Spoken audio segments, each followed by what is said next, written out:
Good afternoon, everyone. My name is Mawat Mungai, and I will be moderating today's discussion on politics, power, and youth economic emancipation in Africa's G20 summit.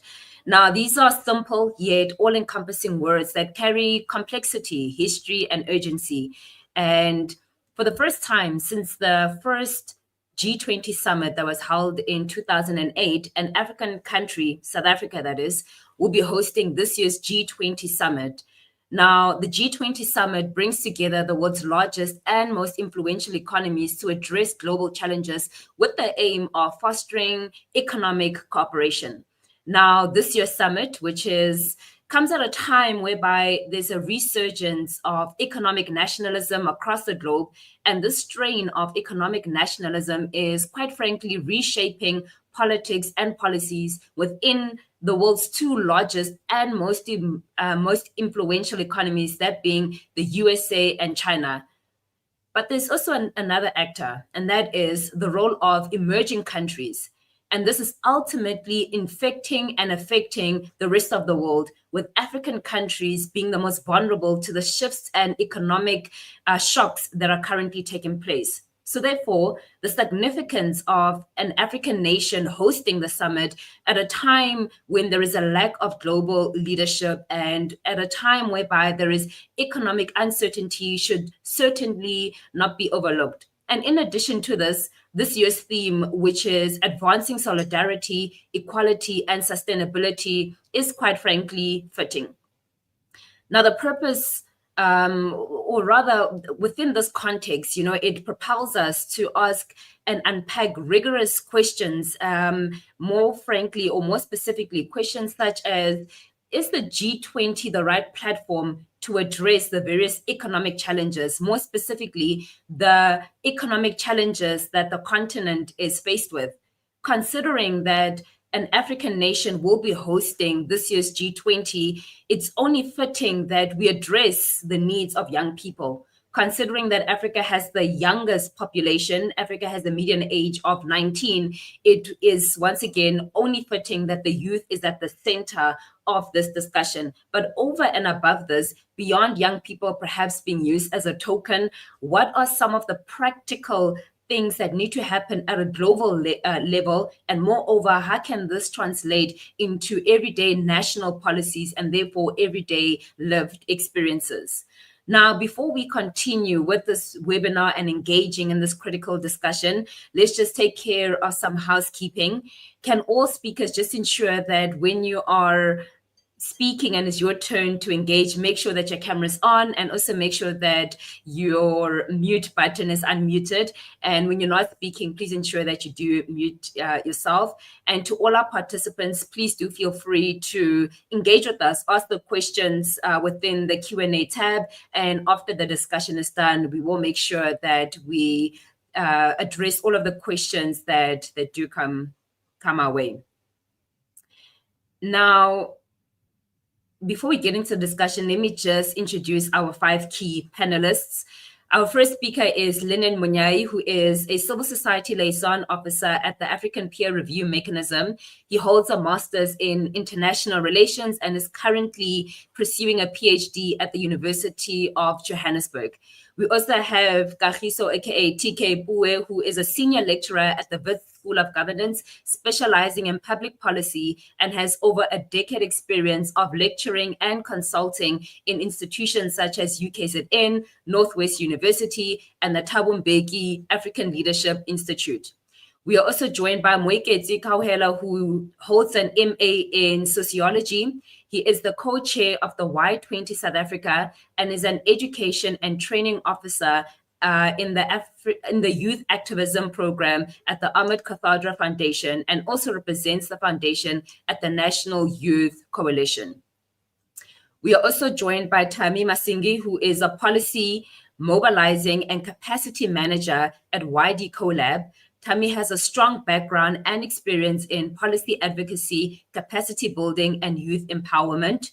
We are also joined by by Mahloromela Siabi, who is the chairman of the Postgraduate Association at Wits University. He holds the BSc Honors in Computer Science and is currently pursuing an MSc in Computer Science.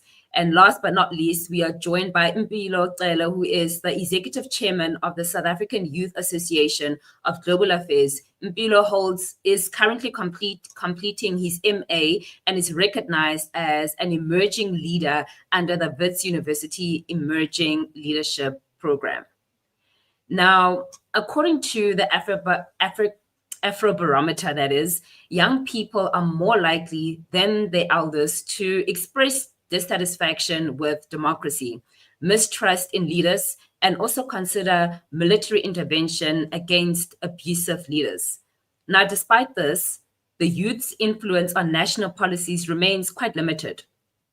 And there's also a prevailing sense that traditional policies, or rather politics, and representative democracy fails to resonate with younger cohorts. Now, in addition to all of this, the Afrobarometer also found that African youth are less likely than the older generation to engage in a variety of political and civic activities, with one exception, and that being protest action. But even so, the difference between protest action engaged by younger people versus the older generation is not that significant. It's a 2-point difference. Now, Lennon, I have a 2-point question for you, and that being, how is civic engagement evolving in Africa? And can platforms like the G20 summit ensure that the policies and commitments that are made can effectively amplify the voices and influence of young people, both at national and regional decision making? Thanks. Thank you so much, good doctor. My name is Lennon Munyai. I'm a champion for young people here at the African Union. I am a researcher, and I also engage with civil society. I think it's such a timely opportunity for us to have this conversation, not only as Africans, but with also other networks of young people from the G20 countries. The year has been packed with so many programs and activities that have to do with the G20 here in South Africa.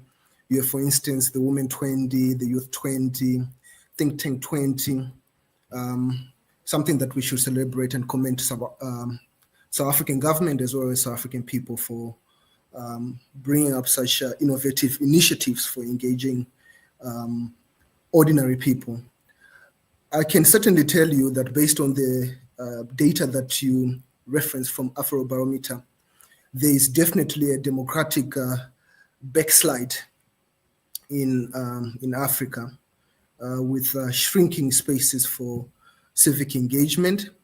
And as a result, we have seen frustrations that tend to become violent protests taking place in a number of African countries.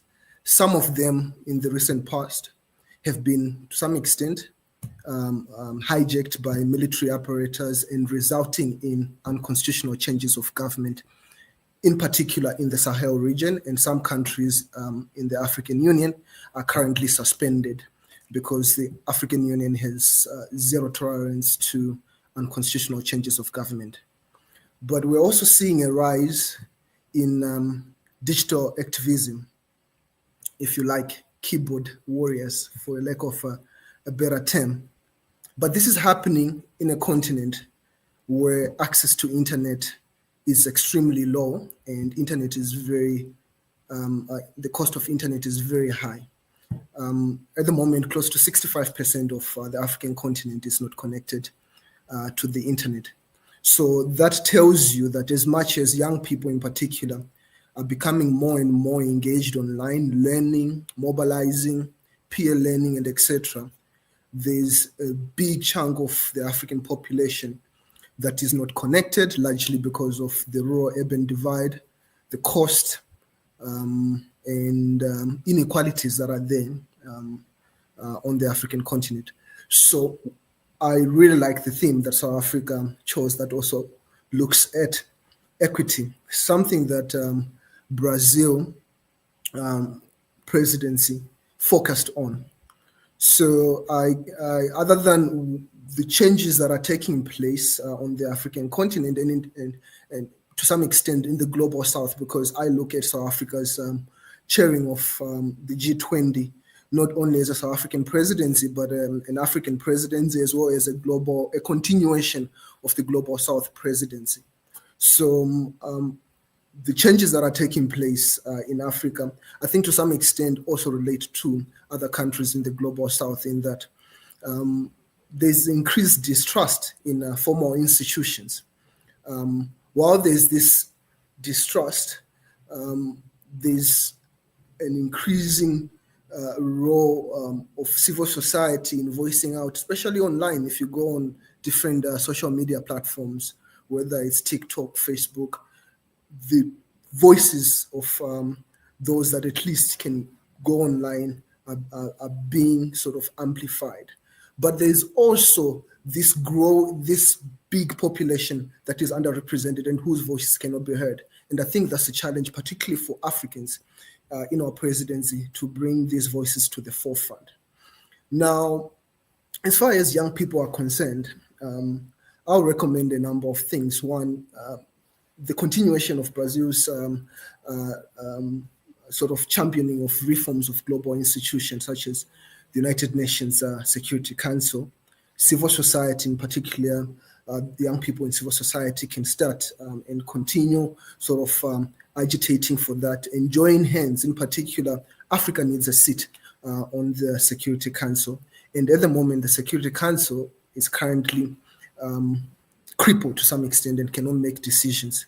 There's another thing that South Africa is championing, access to finance and credit. In particular, credit rating agencies have been extremely unfair. These are areas in which civil society, particularly youth, have not paid attention to. We tend to pay attention to issues that have to do with democracy and political governance. However, economic governance and corporate governance, we tend not to stay into. And it's an area that I think we need to pick up efforts in terms of championing. Credit rating agencies, the big ones throughout the world, Moody's, Fitch, you name them, they tend to disadvantage global south countries, in particular African countries, with really unfair tools of analyzing and making the cost of borrowing extremely high. And I think there's a need for Africans, in particular South Africans, to take this strongly, particularly in our presidency, so that we can champion access to, if possible, cheaper cost of borrowing. I think the point that I already raised earlier on will be the highlight of my presentation, to say we are privileged to be able to have access to internet, energy, and be able to connect. However, there is the bulk of Africa does not have this access, and their voices need to be heard. And we as young people, particularly those in civil society, have to find ways of making sure that voices of those in suburban areas, the townships, those in the rural areas, how do we make sure that the G20 is not a far-fetched idea for ordinary citizens in our countries? Secondly, Africans in other African countries, they need to be part and parcel of this conversation. So I hope the next webinar that we're going to host, we're going to have other voices of young people in other African countries coming also on board to share their perspective, some of their aspirations, and etc. I don't know if I answered your question. No, you did. Thank you, Lennon. And you raised actually quite some key points, especially around the issue around credit ratings, international credit ratings, and some of the critiques that have been raised by African nations. And if anything, I think that it speaks into this whole discussion of we are currently experiencing a global shift. And it's quite interesting. It's not the first, but it's quite interesting to see the different actors or the new actors that emerge with each global shift that is taking place. I'm going to come back to you, but I want to bring in TK into the discussion. TK, in line with what Lennon has just raised and some of the key critical questions that, his points kind of force one to kind of ask, I want to ask you, a topic around economic nationalism. Now, economic nationalism is not only on the rise at a global level, but there is also evidence of it at a regional and national level. I mean, if you consider Trump's global tariffs, if you consider issues such as Tanzania's ban on foreigners operating small businesses, tensions between locals in South Africa and other African nationals, all of these events that have and are taking place represent challenges between prioritizing national interests versus prioritizing and advancing global interests. Where does the G20 fit into all of this? And does the G20 represent a site of policy innovation and development possibilities, or is it just another talk workshop? Well, Dr. Mfai, thank you so much for having me, and thank you. Afternoon to the viewers at large. Look, I think it's an excellent question, but maybe I'd center it by, I think let's agree maybe on a few common things, as you correctly stated. One, I just said beforehand. Let me just maybe start with these ones. For instance, as you correctly say, let's look at the situation for youth in places. Let's say like in East Africa. I think unemployment there stands between 48 to 57%. West Africa between 24.9 to 30. Southern Africa 46. Central Africa 20 to 40. North Africa 20 to 32. I say these numbers so that we could kind of almost say to answer your question backwards, to say where should the site of struggle be for young people. Now, if we understand how the matrix and how the history of the G20 started, and even South Africa's invitation to the G20, because again, the G20 is the largest economies. Yes, the AU, the African Union has been invited, but we all know South Africa's economy is not there. So, which really does raise what you said: is this a talk shop, or do they mean well? Look, let's be positive in the sense that it is a platform where a country like South Africa, like India previously, where you can raise certain issues of your subnational condition to be able to elevate them. Now, this is where my critique maybe of the South African government will come in. To say, I think this G20 finds South Africa and the African continent probably at the worst time. You've just mentioned issues of economic nationalism. Well, we can't hide the person in the room. I mean, the orange person in the room. I'm not orange. I'm looking at my color there, but we know who he's speaking about, namely the President of the United States of America. But I always make this point that President Trump is not the problem. President Trump is a symptom of the larger system asking questions where we're finding that there's a polycrisis of issues. One, the question of what does the economy look like for tomorrow? Right now, I think it more than makes sense that each and every country would want to protect themselves. I know South Africans always get, and this is where maybe I'll be a bit controversial. I always do wonder when NGOs and other entities make it a South Africa exceptional when South Africans ask the question, why aren't you protecting our jobs first? South Africa first type of situation. Because I know you mentioned Tanzania, but if you actually look at the constitution of many African countries, let's look at our neighbor Zimbabwe, they're quite clear about who can be involved in the informal economy. It has to be nationals, not foreigners. How should you do that? So what I'm trying to paint towards a picture is when I say the G20 finds out at the worst time is many of the failures of the African continent, African governments are really projected onto the youth. That is why we've got a high youth unemployment rate. Now, the G20 can only do so much provided that the country that is hosting has a clear agenda. I make reference to India that if you look at the India project, they were very meticulous about what they wanted. Key among them, for their own national politics, they wanted to make sure the African Union got a seat. Now, what has happened that subsequently to that? You have seen that the Indian government has been very purposeful in trying to invest and get a foothold onto the continent. So the question I'd ask, if we really are judging South Africa's one, to say, the points that you've brought across, what are they linked to in terms of South Africa's greater macroeconomic problems and indicators? When it's over and done with in November, December, does the South African state-owned entities, private sector, have the ability now to go play in this market, in this contested environment? I'll leave it to the audience to kind of make up their mind in terms of that. Now, the key area where I'll give them credit for is the issue of It's a question which I think is quite important. Everybody knows it. It's we call it beneficiation, but I think the new term people now use is critical raw minerals. That is important. But again, it's one thing to raise a known issue. It's another question to say what follows that known issue. And we have to ask the question. You, as South Africa's presidency, have raised it as a point. You've said that the continent really wants to beneficiate. Where is your proven test point, or what do I say, your proof of concept? I don't see any of our big state-owned entities that should be involved in those that especially have mining inclination that should be involved on the continent. Do you see them? I see the private sector, but it's still a relationship of you extract and you take back to Europe. So this is my critique of G20. It's often by itself, it really doesn't mean much, but it can be made to mean something when a country has got a particular agenda at hand. And I think the critique of the South African government I'd have is that our agenda is not tied, like many things in South Africa, to a broader macroeconomic plan. We are raising the correct issues. The continent should be beneficiating. The continent should be worried about youth unemployment. However, it's what you call the instrumentality that comes after that. At the moment and point, we've just come from an election. We still don't know what the economic development plan and trajectory of the country is. So again, is the G20 in service of what? Because again, South Africa will get great kudos from international partners, because this is where I think we always should be a bit wary.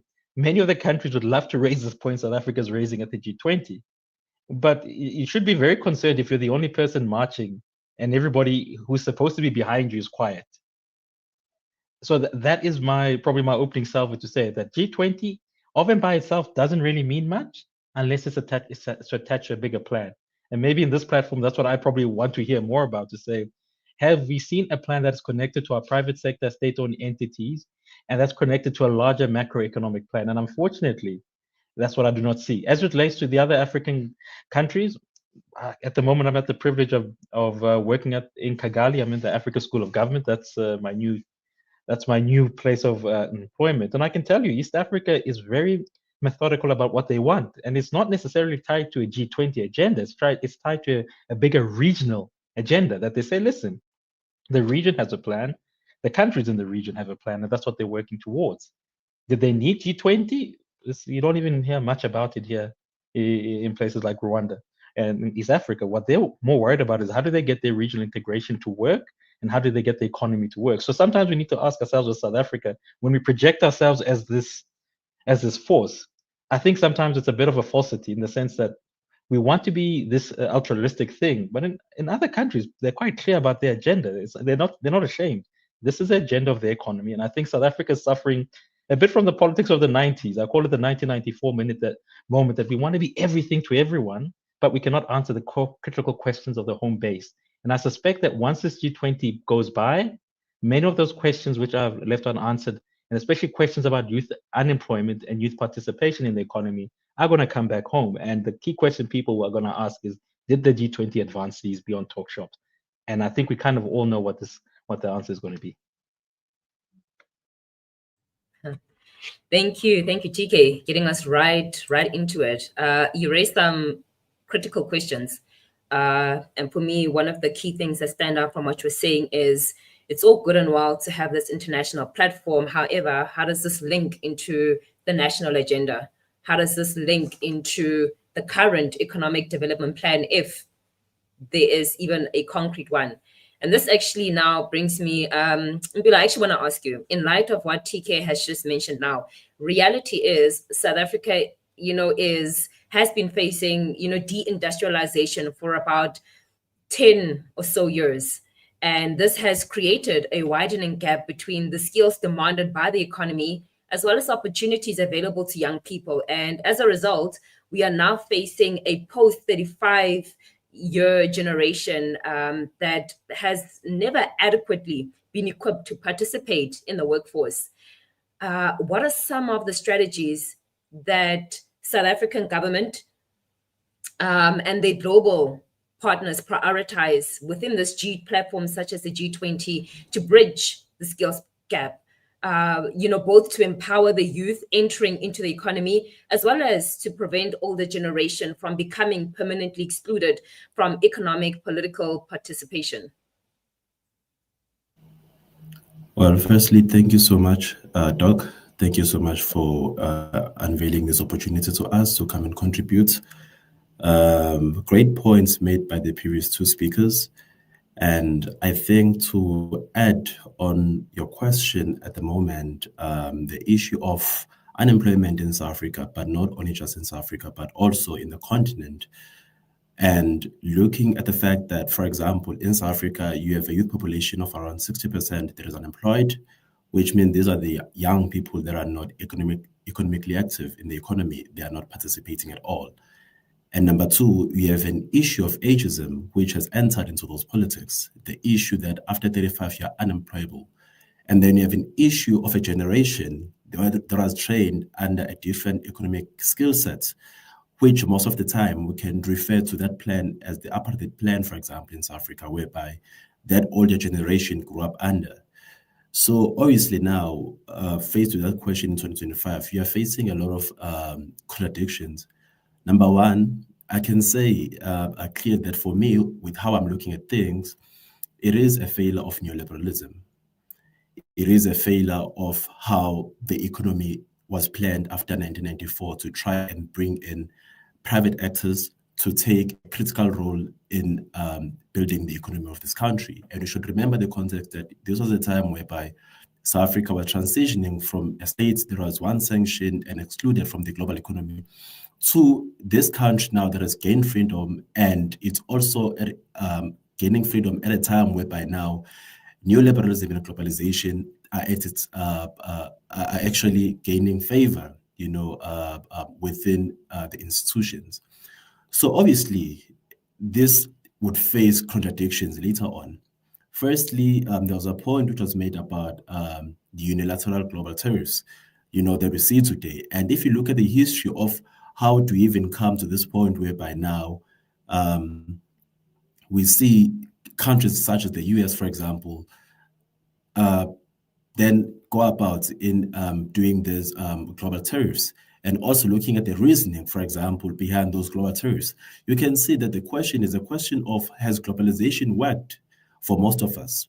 Because if you look at what exactly is behind this, is the fact that the US economy anymore, it is no longer an economy of industrialization. It is no longer an economy whereby the people of the United States, who were once hard workers in the industries and in the manufacturing sector, that skill set has been moved to China, and those are the people that can make an iPhone very easily.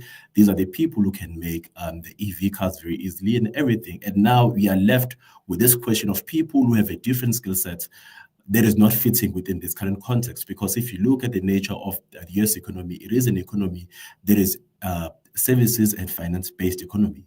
So it is an economy that is catering for the highest of the population. And you can also see that in South Africa, that is the case in South Africa. We should be worried, Mabato, by the fact that in South Africa, you have a GDP that depends largely on financial services, but not only on financial services, but also increasingly on a financialization model. That is what we call a financialization model, whereby now the means of production are not necessarily your land and your industries that you literally build, but it is an economy that exists in the air. And now this economy, number one, is prioritized the stakeholder shareholder returns. Number two, it prioritizes profits. And this is an economy that depends largely on how investors are feeling about a particular economy. And I think for anyone that studied economics, you'd hear arguments, for example, of Joseph Stiglitz. You would hear arguments from Mariano Mazzucato saying that now the problem with this kind of economy is that there is no methodology or matrix to say this economy it is worth investing in for or against. If an investor feels like we are not happy, for example, with the political leadership of this country, then we can easily say we are not confident in investing into this economy. And I think this then goes to the broader discussion which Lennon touched on earlier on when we were speaking about credit ratings and how they've been unfair to the African economies. Therefore, then to answer this question and sorry to make that very long background, but I just want to arrive safely on this point, that then now the point of youth unemployment in South Africa, firstly, we really have to rethink our economic model in South Africa and also our macroeconomic policy. That is the very first thing. So one can simply say, and if you want straight solutions, but this solution will never work without a proper macroeconomic model that is going to govern those things. Because when now some of us who know who are on the new school of thoughts in economics, who try to rethink economics, we do say that, for example, the role of the central banks, we should not only just be for inflation targeting and price stability, but it should move towards that and actually incorporate on how then do you bring employment, as part of your mandates. Because if you look, for example, in the Japanese model and also in the US model, you would find that the central bank, which in South Africa is the South African Reserve Bank, they play a critical role in ensuring that as much as we do maintain price stability and inflation targeting, but at the very same time also, we are making sure that we are meeting this particular target in terms of employment of people into our economy. So, for example, one role that the South African Reserve Bank would be doing, and I'm happy that now this argument is actually attracting to the public discourse, because it has been something for years within the school of thought of economics which has always been rejected. But now it is clear that, for example, that you cannot then gain what we call full employment if you are not going to involve the central bank, which is the only institution, by the way, in any sovereign state that has the power and the mandate to print money. Because now, if you create projects that are state-owned and state-controlled, it is easy for you to inject projects into that particular into certain projects. For example, if you have to build roads in South Africa, you can build roads in South Africa whereby there's no private sector participation in making sure that you do create employment in short term and long term in terms of maintenance of those particular roads. But also not only just that, but then we have to include the fact that there are also many other things which are still lacking. Actually, there was an article which I think was written, 2 days ago, saying that Gautrain is the only state-of-the-art infrastructure of South Africa, which means that we are still lacking behind. We still have schools, and you can literally build schools without crowding out the private sector, because the question of then inflation becomes an issue whereby if you're going to put money into the market, and then there's going to be other players also, and there's going to be an advantage which is going to lead into inflation. But now, just to come back safely to your question and try to answer this thing, I can say that, for example, now we are moving in terms of digital economy. So digital literacy is one of the fundamental skills that young people should be having at this point of age and time. Number two, we have new sectors which are rising, not only just in the global north, but actually in the global south. And particularly if you look in countries like Kenya, they're actually very leading, followed by South Africa. And there is the fintech industry. The financial technology industry is very much growing. And it's unfortunate that with a lot of population that depends on government schools that do not have a quality infrastructure, they are still going to be left behind, even in this period of this particular boom. I think one thing that is very much important, which now speaks about participation of young people in politics, it's the fact that we cannot leave the skill of critical thinking behind. I know that one of the main arguments that is usually said at universities is that we should try and rethink humanities degrees and everything. But then we should ask ourselves, why are they concerned about humanities degree? Because for the fact that we are now being able to interrogate and see that there's something wrong with the system, it is a product of those critical thinking skills whereby you are not taught or told that this is what you should be learning, but rather to be able to interrogate the knowledge that you're actually given. So on the old people side, I can say that actually to try and reskill those people back into the economy, as I touched earlier on the fact that, for example, if you look at the Donald Trump plan in terms of trying to put tariffs, particularly targeting China, it is to make sure that industries go back to the United States. Because if you see the deals that it's been making, it's the fact that the EU must invest in the United States economy. It must put industries back into the United States, all of those kind of things. Therefore, you can see that the critical question which TK also touched on is then a question of how has this model been working over the last few decades. And we can say that now, in terms of in the South African context, we can say that one of the main things that maybe we should now be starting to think about, it's also how then do we reskill older people for the skills of the future. And it is unfortunate that now in South Africa, not in terms of age, but in terms of your economic participation, the moment you are 36, you are now regarded as older, because you can see the job descriptions very clear that we want a person that is 18 to 35, which means now this particular person who's 36 and above, they are no longer possible to be economically participative. Therefore, then what should really concern us is really the economic model that has been governing South Africa for such a long period of time, and see how then do we mainstream those people back into the economy. Because we can bring the question of, no, there's green energy that is booming at the moment. There is a question of digital literacy that is booming at the moment. But if you still have an issue of ageism, I think that's going to be a problem, both in terms of short-term and long-term planning. I think for the Mabato, I'll end there for now. And if you have any other questions, I can interject. Thank you. Thank you so much, Mpilo, for that contribution. I can actually tell you now that we actually have a bunch of questions already coming through based off of not only what you have said, but also just the other contributions. And you ask, a very important question around how do we actually reskill the older generation, specifically those within the specific age range of 36 and above, and over and above that, to prevent the kind of the current youth cohort from becoming quote unquote the lost generation. I want to now bring it back to on the ground impact and level impact that all of this has. Moeketsi, you've worked with the youth directly on, quite frankly, a daily basis. And beyond the statistics, beyond the headlines, you have first-hand insight into the lived experiences and aspirations of young people. From your perspective, what are the most critical barriers, not only preventing young people from translating their political and economic hopes into real influence, but how can a global platform such as the G20 help address some of these challenges? No, thank you so much, Mabatu, for having me, and to the speakers as well. And good afternoon to the colleagues who are joining us as part of the audience. I mean, I think for me, Mabatu, in terms of those critical barriers that, preventing young people, as informed by my own work in the youth, civil society and development space.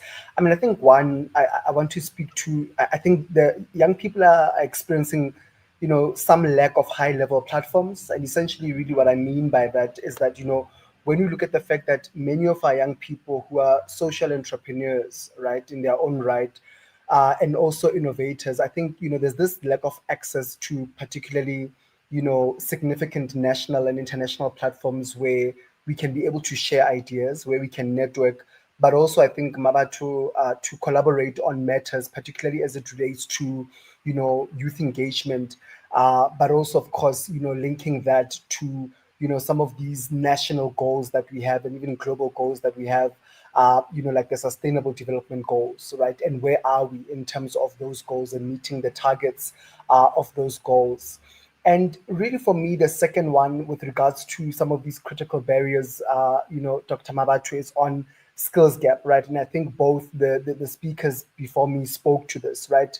And I think for me, there's this growing need, to expose, for example, our young people to entrepreneurial leadership and, of course, practical knowledge and skills that support their economic access, right? And I think here, I'm linking with what, TK had raised, Dr. Bowe had raised, particularly around what are these plans that we have and where are young people? Where's the proof, right? And the third one for me is around social capital, right? And I think even, Mpilo speaks to this, particularly around, due to the lack of platforms on which we can engage. I think for me at a local, regional, but also I think with global partners, right? And I think, again, Dr. Bowe also raises this in his meditations, because I think, the ability of particularly our young entrepreneurs, but also even innovators, to meet that broad range of stakeholders, but also creating that collaborative relationships. are often limited, right? And what does that look like? And I raised that in light of the fact that, when you opened up for us, you mentioned how, and I think you are alluding to the fact that the world is becoming more African, right? Given that we know that research is already indicating that by 2050 alone, 1 in 4 people in the African continent will be a young person, right? Where more than a third of the world's young people will live in this continent by 2050. So for me, how do we make sure that there are those local, national, regional, and partnerships?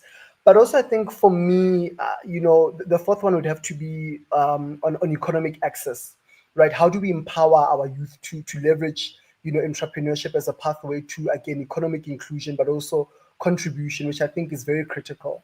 And the last one for me, Dr. Mabatu, with regards to those critical barriers, it's really on policy and data, right? Particularly if we're considering, South Africa's G20 presidency as a backdrop. I think it is important, that we have our young people actively engaging with the data, the policy decisions, and new knowledge, that is being generated for and about them, right? That whole thing of nothing, for us without us, right? And I think for me, global, platforms like the G20, for me, they how we can perhaps maybe leverage off of them to make sure, that we address some of these critical areas that I've highlighted, and I've only limited myself, to 5, is particularly when we're looking at specifically the youth engagement group that I'm co-chairing of the Y20s, that we've provided young people there, to essentially engage policy, right? Where young people, whether you're from a rural, township or a rural area, township or informal, or wherever you're from, right? But also appreciating the fact that South Africa's G20 presidency is also to be seen to be Africa's G20. Young people shaping policy across the 5 thematic tracks that we've been working under, shaping policy around climate change, environmental sustainability, right? Essentially, what are those, green horizons? What does it mean when we say want to lead a just energy transition? But also young people being able to shape policies and telling us that this is what inclusive economic growth looks like, and these are the pathways to prosperity from our lived experiences, right? And the third one, of course, on AI, digital innovation, and those key competency skills we need to essentially connect our young people with as it relates to AI, but also the ethical considerations of AI. And the fourth one, really on meaningful youth engagement and reform multilateral institutions, because again, our young people are hungry for opportunity, not just employment opportunity, but to also be in these multilateral spaces where they're able to shape some of these global policies that are taken on their behalf as the powers that be. And really the last one on inclusive social development and fighting inequality. What does it mean when we say want to leave no one behind? Because I do think, Mabatu, we can no longer rely on old-fashioned ways on convening, but also on even policy making. Because I think what that has proved by even what we're seeing in what's happening, I mean, right now in Nepal, what's happened in Bangladesh, certainly what's happened in the African continent, when you're looking at, the DRC, the Horn, the Sahel region, the SADC region, where young people are taking to the streets, but also where young people are joining extremist movements because they do not have access to employment, because we're making it difficult for young people to live, right? And what does that mean? And I think I'll leave it there and happy to engage further. But I do think we can no longer play a chess game with young people's lives, because we've seen what happens when we do turn young people's lives into a chessboard, right? And we've seen the ramifications of that. And certainly I think Dr. Poe spoke about it when he was also highlighting some of the work that's been done in the regions as well, in this continent of ours. Dr. Mongai? Thank you, Moiketsi. And you raised some very valid points within the examples that you gave. If anything, to me, it highlights that we are witnessing the daily consequences of young people being excluded. You used the phrase to say, nothing for us without us. And I would pose the same question, I know that there's like the Y20, and, earlier on, Tika had mentioned to say, how does the objectives, the agenda that is set out for the G20, does it speak into national agenda? In fact, what is the national agenda beyond broad statements such as more youth participation and so forth? I'm going to bring in Matloromelo into the discussion. You are the chairman of the Postgraduate Association at Wits, so you're quite privy to the challenges faced by university as well as, students. Now, we mentioned a bit earlier on that we're in the midst of a global shift. And this shift is also being shaped by, Mpilo had mentioned this a bit earlier on, by factors such as the fourth industrial revolution, more specifically, things such as AI. Lennon had mentioned social media. Now, all of these factors, mean that there's a new skills that are required. And as such, they are new. The learning needs are changing. So some pose or make the statement or questioning rather the relevance of degrees, whereas others argue that universities need to readapt. Now, within the context of the challenges faced by students and universities, how does the current university structure need to be reimagined, if at all? Okay, no, thank you, Dr. Mabatu. Thank you for this opportunity. Before I answer your question, I just want to make a comment that, South Africa was suffering from this dependence, was suffering from ideas from the Western world, and it has infiltrated our systems. That's why today we're here and asking ourselves about our education systems. Let's speak about a certain factor that happened just recently on the tariffs. I'll come back to your question. When Donald Trump removed the tariffs on South Africa on the US aid, what happened is that our students within the health campus, the students that research on health matters, they were affected. So we really have an issue of depending on Western ideologies as well as ideas from other people. You can even see it with the AU. I mean, the headquarters of AU was built by the Chinese. You are telling me that African billionaires and states of South Africa couldn't meet and build the African Union. So for us to start thinking about reimagining our education, we need to reimagine how we think, and if we are still want to depend on ideas from other places. So now let's come back to your question. Let's look at the USA and China. Education is a very important factor within any country, within any continent to per se to move and function.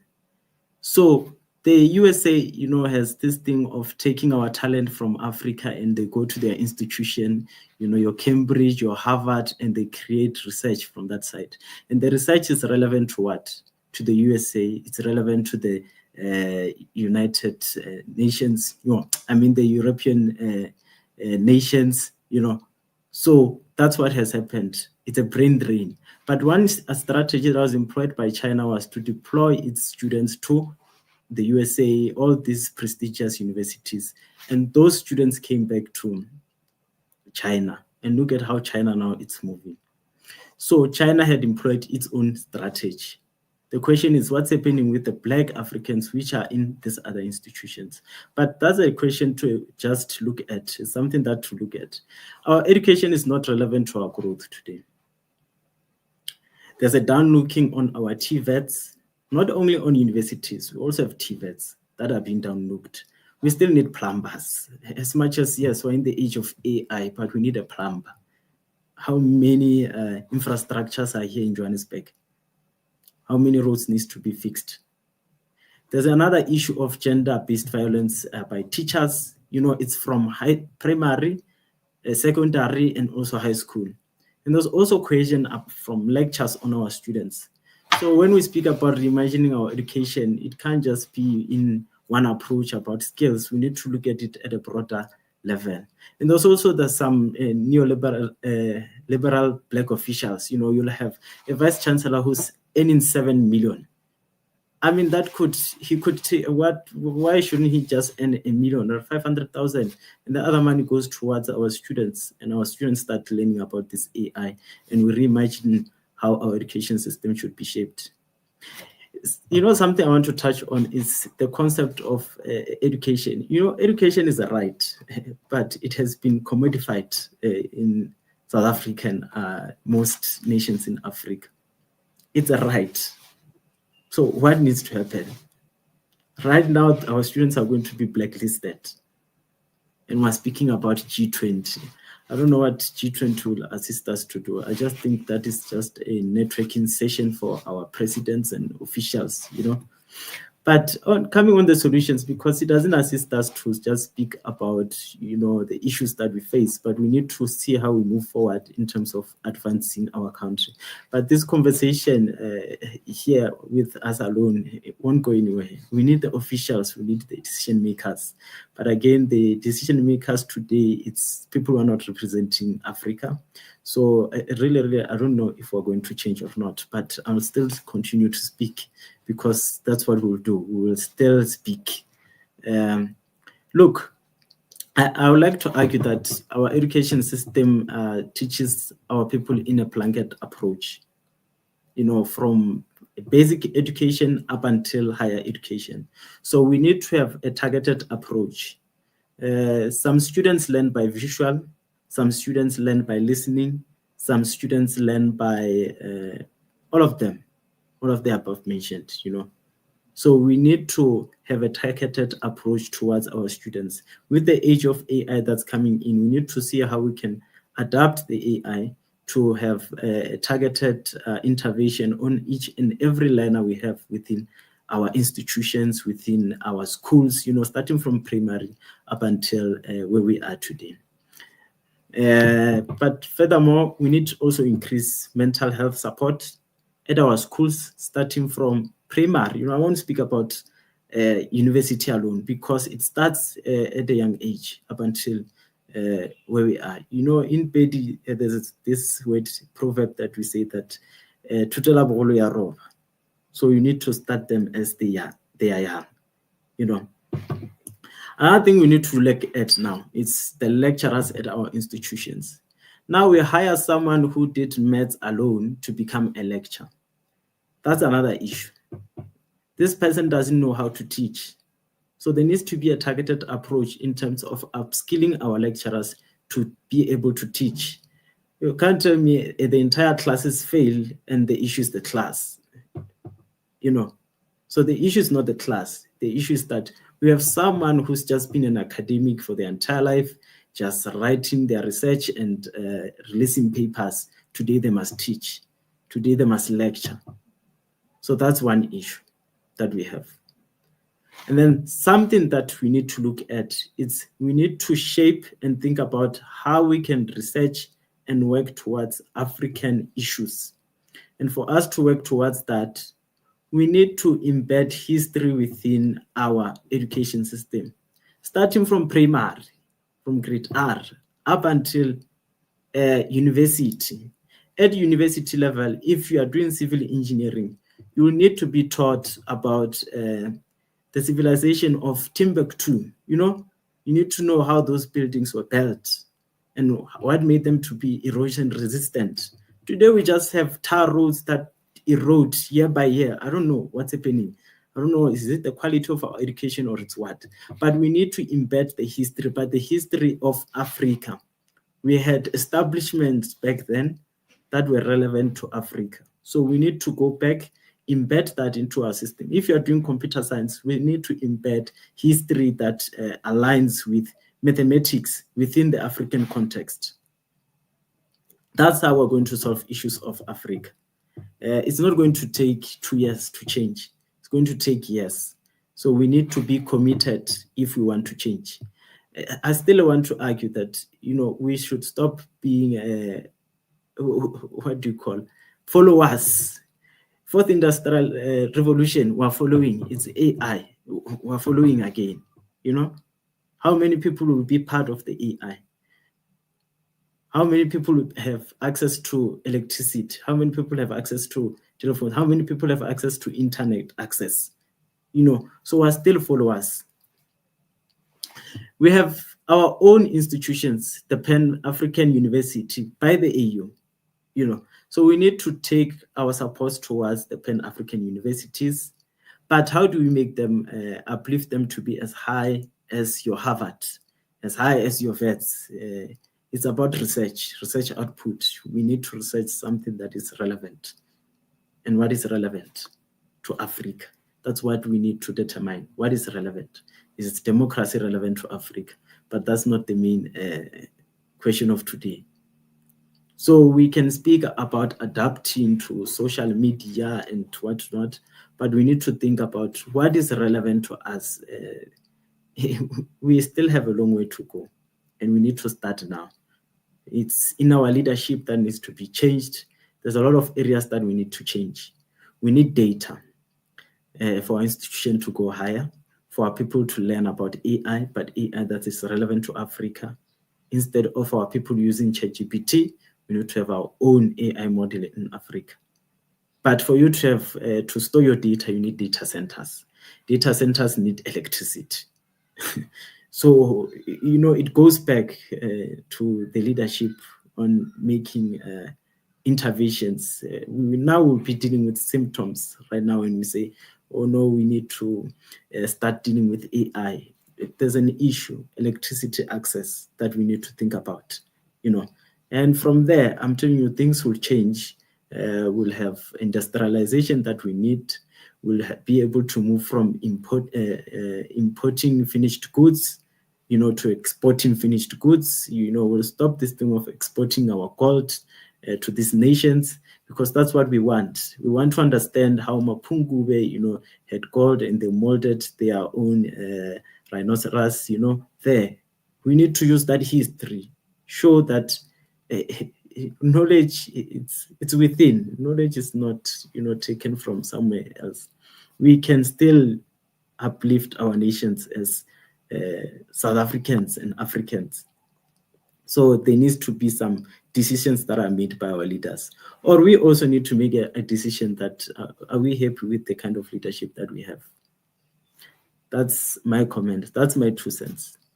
Yeah, thank you, Matlolumela. And you making some bold statements there in terms of what needs to be done. And, with one of the key questions that you keep highlighting is what is relevant to Africa. And I suppose the question that comes forth, or at least a thought process that this sparks, is, do we have the patience to readapt to what is relevant to the African continent? And more specifically, keeping in mind that, each continent, each sub-region is faced by different interests, different challenges, and therefore different priorities. Does this mean that this should be done in isolation? Does this mean that we should learn how to partner? How does this look like on a practical level? Thank you. Thank you so much for your contribution. Tammy, I want to go back to, the question around preventing a lost generation. More specifically, considering, TK had mentioned the statistics. My correction, TK, sorry, had mentioned the different unemployment statistics from, different sub-regions, different African nations. These are abnormal figures. These are figures that should be leaving every sector in society with a sense of urgency. One can arguably say that we have and are becoming either desensitized or decision paralysis. We recognize that it is a challenge, but not knowing how to shift the needle. In light of the statistics that was mentioned, in light of the socioeconomic challenges that the youth is facing on all fronts, education, unemployment, and so forth, are we at risk of creating a lost generation? And if so, from a very practical level, what bold interventions are needed to ensure that the youth can make not only meaningful contributions towards the future, but to prevent this potential lost generation? Thank you. Thank you very much, Dr. Mawatu. Thank you for having me on this platform, and a big shout out to the previous speaker. He really touched on topics that I was quite passionate about in my earlier youth days in terms of our education and what needs to be done there, especially in the TVET sector. So I really appreciated his comments. It's really made my day. The question that you're asking is quite a difficult question. It's not an easy question to answer, and I don't think I'd be honest if I said I can answer it conclusively, but I will give it a try. I will give it a shot.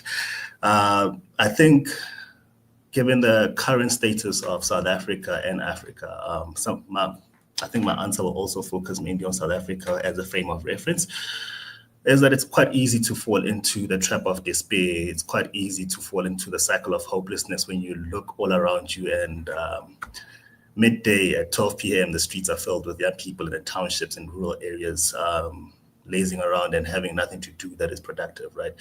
It's quite easy to fall into the cycle of hopelessness when you look at the stats of the Northern Cape, where you see high rates of suicides and high rates of fetal alcohol syndrome, right? It's quite easy to fall into that particular trap and say we are at risk of a lost generation per se, right? Or when you just look at how dark statistics are when it comes to young people in this country, right? And I do want to say, despite that, I do think we also need to take a step back and somewhat have a positive outlook as to what South Africa can be, or what the continent can be, and remember that stars are born in the dark. But yeah, I do think, looking at the great concerns that we have, youth unemployment is quite high. It's ridiculous to have a majority of your youth being unemployed, one, or being unemployable. That's another key factor that we need to also consider, right? The mental health state of young people as a result of not being able to be included into the economic systems or play a key role into that, as well as the public decision-making processes, because we sometimes look at young people can't get jobs, but we forget that decision makers and political parties also play a key role in creating an environment that can enable them to participate in the economic system or into public participation processes.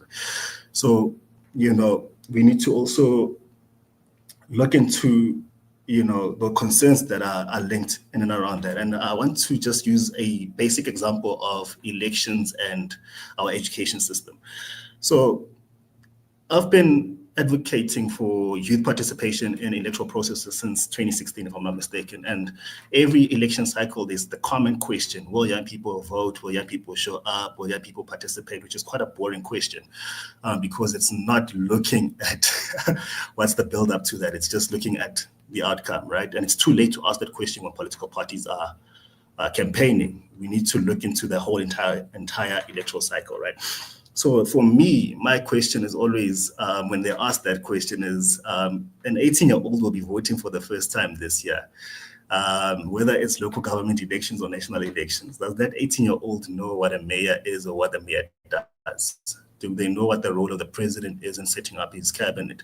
Do they know the functions of members in parliament? Do they know what the legislative is? And if you can give me yes for any of those answers, then I can entertain the question. But you can't, because primarily you walk out of your education, the basic education system, not understanding how this country is governed, not understanding the processes or the decision-making process of this country, right? And we expect then young people to participate into this process that they've been excluded from. And we say, but young people are nonchalant, young people are lethargic and whatnot, right? So we're creating a narrative about young people, but we haven't set up an environment or a foundation that will enable them to participate in those processes, right? So for me, I think when we start using the electoral process as an example, we need to start asking ourselves, when it comes to young people, what is it that we want to see for young people when it comes to the economic participation, for them participating in the economy, for them participating in decision-making processes. And once we define what it is that we want to see, do we want to see young people who are able to fully participate in the economy, who are able to either find jobs or create jobs, who are able to articulate what it is they want to see from the electoral process or the outcomes of policy making? If that's what we want to see, what is it that we need to put in place to ensure that that happens? before we tackle a whole lot of things, that what foundations or what infrastructure needs to be put in place. Back to then the point I said about the education system. In our education system, whether it's mainstream basic education, whether it's colleges, whatever, what is it that we're doing to ensure that young people know about the democracy that we live in, the type of democracy we have, the constitutional democracy, representative democracy, participatory democracy, and the responsibility to that, and how they essentially can inform this particular process, right? That's one of the things. And sorry, I'm just also looking into my notes so that I don't just ramble. So once we have created the process of saying, this is what we need to do to ensure that young people are participating in the electoral process, and they're informed to participate at a national level, at a provincial level, at a local level, then we're good to say, we know that in terms of decision making, we have equipped young people with the relevant tools to make informed decisions so that they can participate in the design of this country, and also then subsequently into the economic systems of this country. But the problem is also our education system. You have the average 10-year-old who can't read for meaning and understanding. What is it that we're getting wrong when it comes to equipping, our toddlers, our teenagers, into understanding some of the content that's been placed before them? Because if I can't read for meaning in grade 4, one day I'll have to interact with a law or an act, and I can't interpret it, what it means, because I lack basic comprehension skills, right? And then someone is going to be a police officer without basic comprehension skills, and they need to implement the law or, execute the law, but they can't read for understanding or read for meaning. Next thing you know, criminals are getting away with crimes because of basic comprehension. So we need to have a great real look in terms of our education system, our education curriculum, and the way we deliver our education. Is it delivered in a way that we are able to understand, comprehend, and ensure that the learner can, fully, adjust to or fully digest the information that has been provided to them, engage with it, and not just regurgitate it, engage with it and make meaning out of it, right? So that's also a key factor. Before we start looking at the 18-year-old, at the 19-year-old, the 10-year-old needs to be well equipped to understand the education.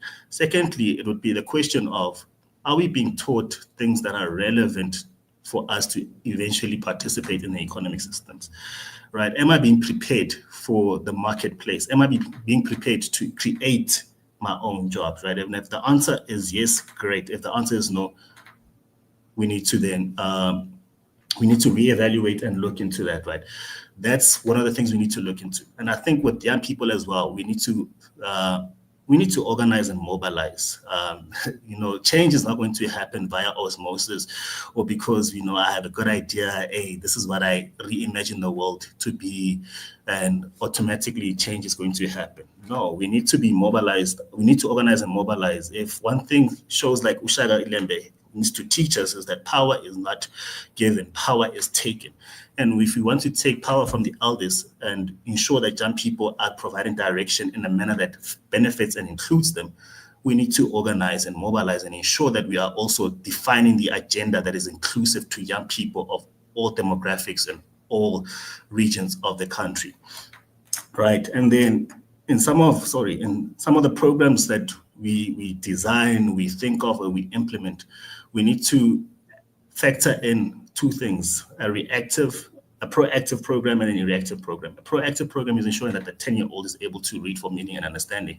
The reactive one is that how do we ensure that the adult learner is able to read for learning and comprehension, so that we don't have issues with that particular individual when they're 36 and above, right? And we're creating a generation that is unemployable, that now has to sit at home and face other mental issues that are related to that.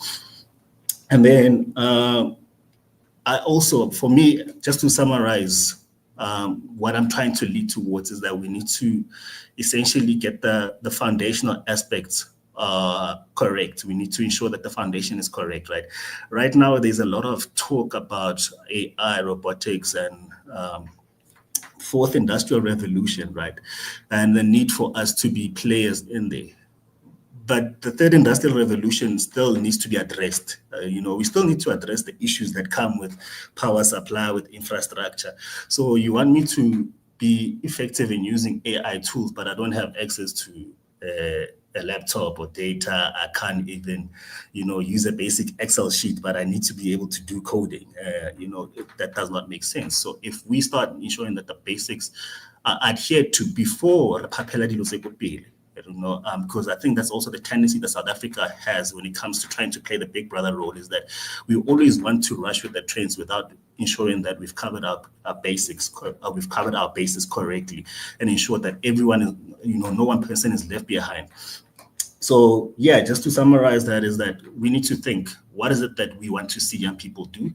What is the infrastructure that we need to put in place? We need to organize, we need to mobilize, and we need to remember that power is not given, power is taken. And if we need to take power from the elder generation, from 72-year-olds making decisions on our behalf, we need to organize and say, as the youth, this is the agenda that we're setting. And we are mobilizing young people towards that particular agenda, and then ensure that we do not betray that particular agenda. We don't sell out to the particular agenda. That's my 2 cents. Tammy, thank you so much. You've said some key points there that actually are standalone webinar discussions. I love the statement that you made about stars are born in the dark. And if anything, you began your statement by saying that, I don't know if I can actually answer this question, but I'll put this forth. And I think that you have actually essentially answered the question. Let's go back to basics. Let's go back to the foundations. You highlighted the very concerning issue around young people not being able to read for understanding, and the long-term consequence that this can have. And also ultimately how all of these factors somewhat shape how young people choose to engage with the state. And if anything, the stability of the political system, if I'm going to be more specific. TK, I want to bring you back into the discussion, about us. South Africa has on different occasions, if not on a daily basis, has expressed that economic growth is a priority. You had mentioned or posed the very important question to say, before we can ask, whether or not the G20 is a relevant platform, what is the national agenda? One can arguably say that South Africa has on different occasions expressed that economic growth is a priority. So one would arguably say that that is the agenda. So the question from me to you is, can South Africa afford to isolate itself without, in the name of advancing national interests? Because in prioritizing a national agenda, one of the consequences is economic isolation and backlash.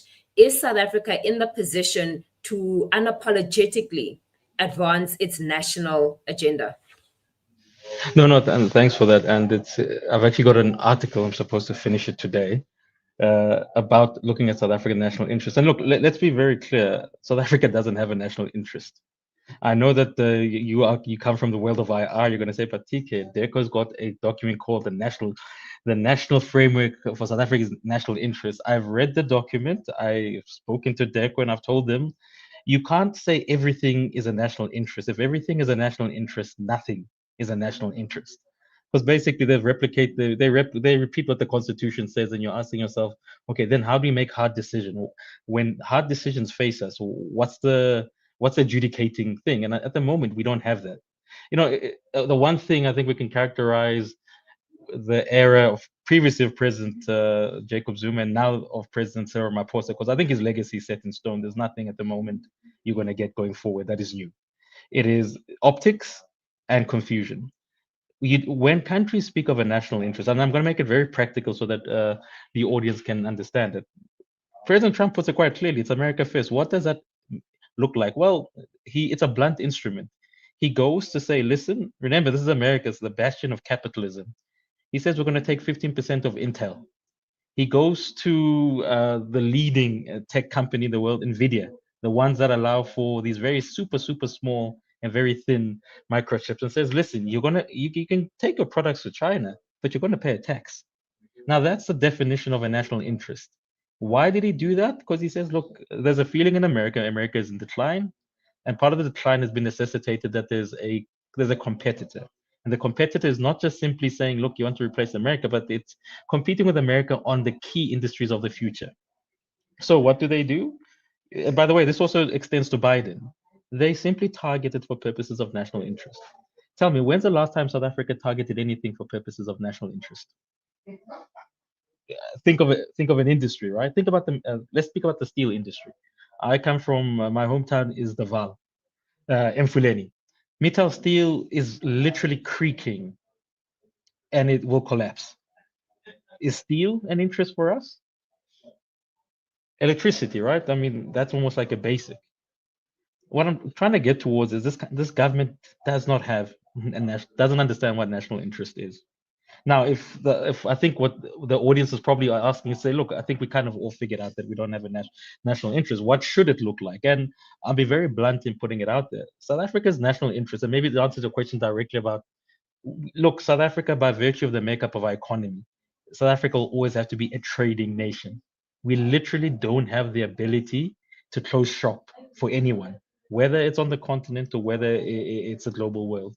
So for South Africa to do well, South Africa always has to be a trading nation. But I think we need to be very circumspect about what do we mean by trade.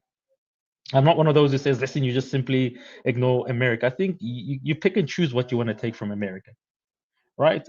The beauty, and this is again, it goes back to where we have to say the government did well in the 90s. If you look at the exposure of South Africa's economy to the global world, it's actually perfect in the sense that it's what you investors will tell you to do. It's hedged. We don't have more I think the most exposure we have is what, 11% or 10%. It's either towards the Chinese or the Europeans or the Americans. So our exposure is actually quite spread out quite nicely. Hence, we are able to sort of ride this through. But the next question we need to be asking is to say, and I know this is going to fall in your ambit, Dr. Mabatu, the issue of saying, if we say national interest, does it still make sense that we've got so many embassies around the world? Where are we getting economic value from? Well, we can't ignore America, because America will always be America, but it's a question of what do you want from America? Define it. Well, what America's taken from us and extracting is for their critical skills, right? I mean, their critical raw minerals, I think magnesium being the top one. Well, why? The question should be, how do we in the next 10 years make sure that we're not simply taking out magnesium from the ground and giving it to the Americans, but we're saying, listen, you want to buy it, you're going to have to buy it with us having added value to it. The reason I use the mark of 10 years is sometimes people who speak about policy don't want to tell citizens the truth. Policy is not made, you're not going to get results in 1 year or 2 years.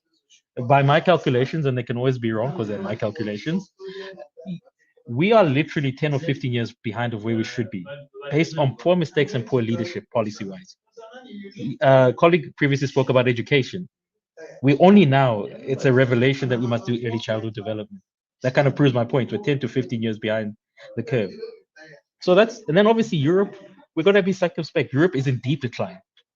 I know South Africans our dream was always to drive those German cars. Which cars are now trending in South Africa? We think we have problems. Germany is having a proper crisis to say, what's Germany without its Volkswagen, without Mercedes-Benz, right? So we also need to ask the question, in the Eastern Cape, does it make sense for the government to still subsidize those car industries from Germany? Because remember, we do subsidize them. That's why when we buy those, I think it's the Mercedes-Benz plant or the one in East London, there's a reason why it's so expensive in South Africa. We're subsidizing it, right? So it's a question, do we want to stick with that model? Or maybe we need to be more honest, and this is the path I'm going towards. It will be controversial, so I'll end it at this. That look, South Africa's future is intrinsically tied to SADC. Southern Africa is South Africa's future. We are a small little country of 60 million people, or 62, given whatever happens on the border on the day. But the key issue should be, if we then include the rest of SADC in our ambit, or what I will term, and I'll use a Russian term, sphere of influence, we're now looking at close to a population of 300 million people. That's a Nigeria type economy. Then the key question would be, we cannot be extractive like we were in the 90s, where South Africa simply said, checkers and ex-companies, you guys just go to the continent, do as you will. But we never gave those countries anything back. In fact, if we couldn't control empowerment at home, Black economic empowerment, what happened on the continent was an absolute mess. So the key issue should be, what does the rest of the SADC want? Well, it's quite clear. electricity is one, stable energy, energy for the future. Key issue of financial services sectors that work so people can have these accesses. These are things South Africa excels at. Why aren't we thinking to say, listen, DBSA, big infrastructure, IDC, big infrastructure. When you guys go to the continent, it's going to be one thing now. You're no longer going as separate actors. You're going to go, you're going to negotiate and say, listen, in the DRC, and I know we've been humiliated in the DRC, we're going to be a bit more aggressive to say, listen, we need to be competing with what Trump is doing and the Chinese are doing to say, what do they want? Let's give them what they want. And let's also not be shy about what we want in return. And then obviously the one I'm going to say, when you speak about pure national interest here, here you're speaking, Cohen, and the rest is, we need to be very honest. We have a problem in the region, and the problem in the region is called ZANU-PF. We never say anything. Our government is quiet as though ZANU's got something on them and they keep quiet. Because you cannot have national interest without being muscular in the approach. This is not me saying South Africa must be big brother. This is me saying South Africa must be strategic and not be idiotic. Many countries in the region all confess that ZANU-PF, and note what I say, ZANU-PF, not Zimbabweans, ZANU-PF, two separate things. ZANU-PF is a problem for the region. And if you speak to many people in the region, they're very blunt about it. They ask South Africa the question, what have you guys done to control this problem in the region? And the answer is dololo, nothing. So until South Africa and this government wakes up, for me, if we're being honest about national interest, when I believe there's national interest is when I see this government firmly start to say, we're going to sanction the elites from ZANU-PF from shopping in South Africa and their kids from coming into South Africa. And the second demand we're going to make is, ZANU, if you're not going to change your way in the region, we're going to assist you to change. And this is not South Africa alone, but speaking to other partners in SADC to say, how do we properly isolate ZANU-PF's elites? And if need be, how do we properly now have to come up with more muscular, and I'm going to just leave it there, say a more muscular approach. Because at the moment, until we get rid of the cancer that is ZANU-PF in the region, there is no national interest for South Africa. They deliberately undermine South Africa's interest in the region. And I think once we can get there, then we're going to see progress. Because here's probably, and I'd ask everybody to have a look, the region is in a worse crisis. Pick any country in SADC at the moment. Tell us they're not in crisis when it comes to the economy. And the problem is South Africa is not leading. And by leading, I mean putting money where you can say, listen, industrialization, financing for industrialization needs to come from South Africa's private sector in the region. And this is maybe a bit different to what people are normally hearing, because I know we speak about migration, and I think I'm one of those, controversially so. I do believe that borders have to be respected and that when you come in the right way. But you also have to give something back to the region, because South Africa cannot simply say we're blocking people out. We need to be asking, how do we get into those other countries and ensure that their industries work? So that, because no one really wants to, we want to work in a SADC where we can all move around, knowing that it's almost on an equal footing, not that we're running away from something. So to answer your question in a deep way, there is no national interest in this country, in South Africa, because we don't have politicians that have graduated to understand what we mean by national interest. And if you're going to say, what will it look like? The first step would have to be controlling the cancer that is ZANU-PF.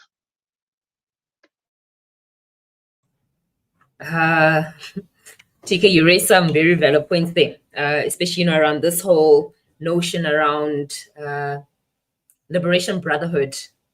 And I know that there's a lot of controversy just in terms of, there's an argument around, there's an active intention of destabilizing former liberation parties. And in the same breath, there's also, the argument to say that what do the people want? And those arguments that are made, whether or not it is true, but what do the people want? And what is in the best interest? An unstable region in this particular case, an unstable SADC is an unstable South Africa. And from a holistic perspective, even within the G20, when you look at the contribution that, the other 19 countries make in comparison to South Africa, it does really, even if you include other gatherings such as BRICS, it puts a couple of things into perspective.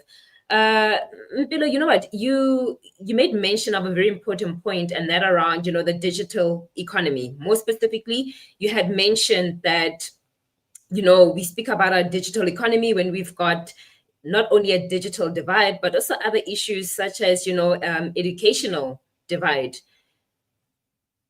from your perspective, analysis, and everything that has, been, all the contributions rather that have been made, do you think that when you include factors such as the digital economy, and this is a quote unquote hype word that a lot of countries from across different regions are somewhat incorporating into their policies, is this just a trend word? And is this something that, regardless of whether or not, South Africa in particular, whether or not we choose to embrace it, it is something that is shaping how we do economics. It is something that is shaping national policies. With that in mind, do you think that South Africa needs to take a step back and reformulate? I will take one of the specific issues that you have mentioned, and that being around, the educational divide. That, yes, acknowledge that 4IR and digital economy is happening. However, we need to take it back to basics and address fundamental things such as the educational divide. No, thank you so much, Doc, again. I have contradicting answers to this, and I'm going to just explain why I say I have contradicting answers. Firstly, looking at the policy from government, particularly the National Treasury, there's a document which was written, I think, in 2023, if I'm not mistaken, called the Financial Inclusion Plan of South Africa. So that document speaks about, obviously, the financial inclusion of people in relation to banking and payment systems. And part of its ambitions was to create an environment whereby we'll have what you call now a digital financial ID, which later is going to be called a digital ID. So basically a digital financial ID whereby everything in terms of your finances and everything, you can get them online. And later on a later stage for countries, for example, like Kenya, it is already existing.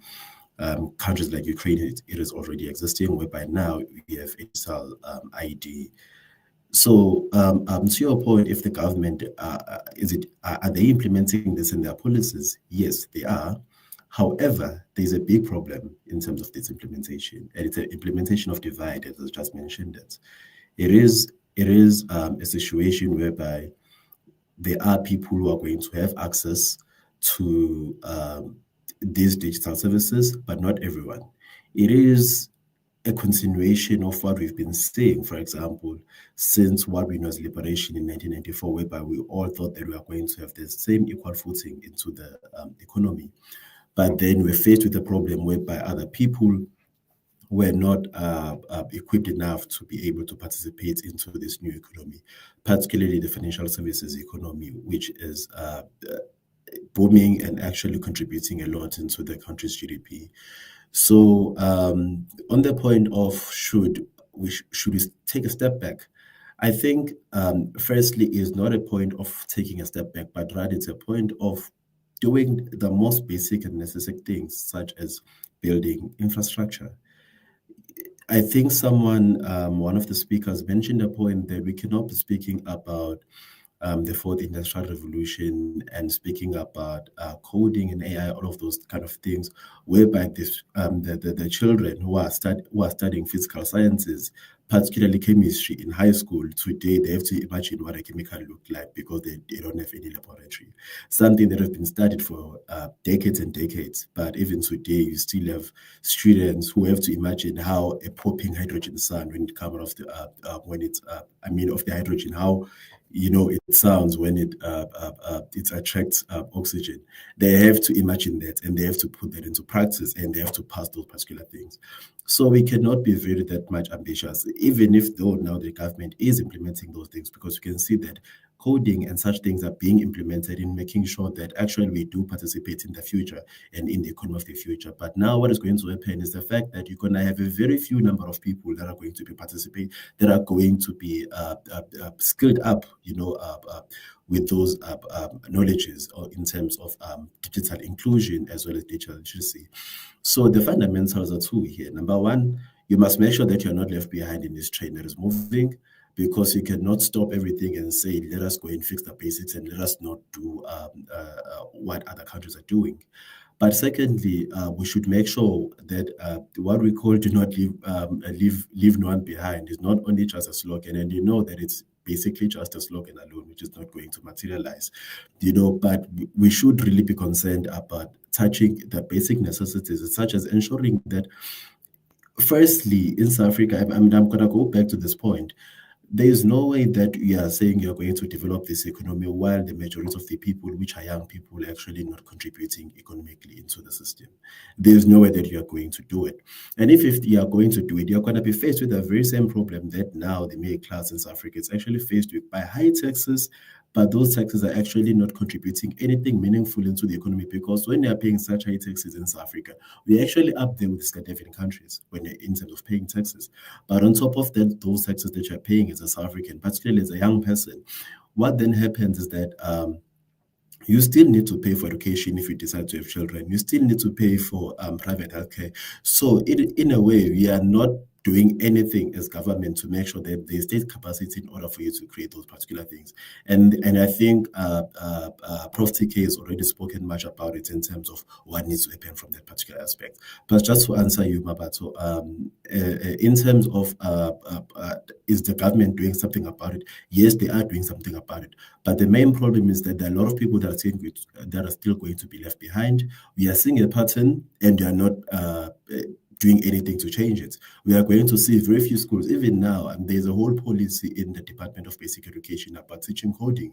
But I'm very sure that from where I come from, the public schools, they are not teaching that particular coding, because first, you don't have teachers that are going to teach those particular coding, but number two, you don't have the infrastructure in terms of network connectivities and other equipment and resources that you need in order for you to teach those particular subjects. So what is going to happen? We are just going to continue with the divide, as we're seeing now, with a very few number of people in the population gaining those particular skills that are going to be needed in the future, while a lot of people are still going to be left behind. And they're still going to be left with what we often call an Irish coffee scenario, whereby very few people, are sprinkles at the top of the cream, while the rest of the population is a black coffee, and in a way trying to make an illustration that actually these are people who did not get any particular skills. So in terms of what needs to be done, obviously, I will always emphasize on infrastructure development. There should be infrastructure development in South Africa. And the points have been made, for example, about how DFIs such as your IDC can actually contribute into making those infrastructure available to people. We still have a lot of things. And again, into the point of how then do we find about those particular things? Because when you raise those particular points, you are then confronted with the question of where are we going to get the money from? We are always confronted with those questions. And that now, I think it speaks then to all of us to say we should demand accountability, number one.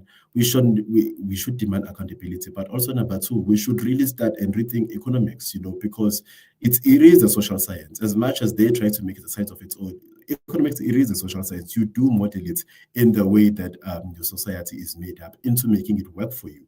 That's why countries have different economic policies and different ways of development, because it is something that you can tailor around the society. A society which is like South Africa, whereby majority of the population are actually young people, you should be concerned about making an economic policy that is going to attract those particular skills of young people. There are still so many skills that young people do have in South Africa, but they're actually not being utilized into them being formal contributors into the economy.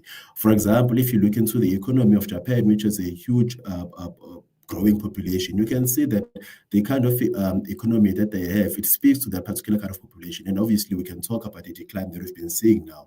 But the point here about the economics itself is that we shouldn't treat it, as this sacred thing whereby it cannot be modeled in a particular way to ensure that it is responsive to the needs of our people at this current day. So, I think I'll just stop there from now, Doctor.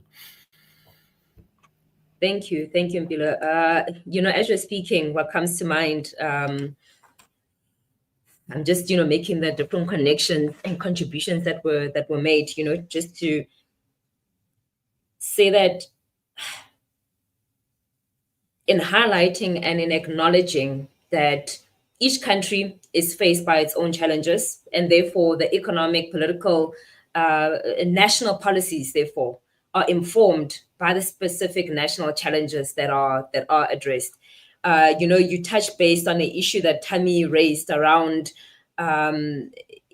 educational divide, and that being more pronounced in, the ability to comprehend. I'm going to tie this in with what in the comment section, Becky, mentions that, the issue around comprehension is not only an issue amongst young people, but, it also goes into the nation as a whole. You've got adults, 30s, 40s, who also don't know the different roles of public office bearers. And this, once again, shapes, influence the, amongst other factors, the political psyche, or let me take a step back and rather say how South Africans are choosing to engage with the state. It is shaping, sometimes we often ask ourselves that before 1994, we had, a very large, big, engaged society. There was a different context. There was a different type of leadership at hand.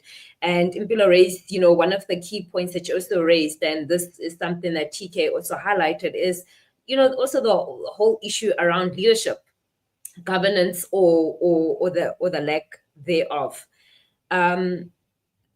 Also within the comment section, Vusi mentions that, the G20 is once in a generation platform, and that it is something that we should take quite seriously. It is something that we should also not take quite lightly, and in essence, take advantage of this particular platform to reshape our economic landscape, especially for youth in townships and rural areas.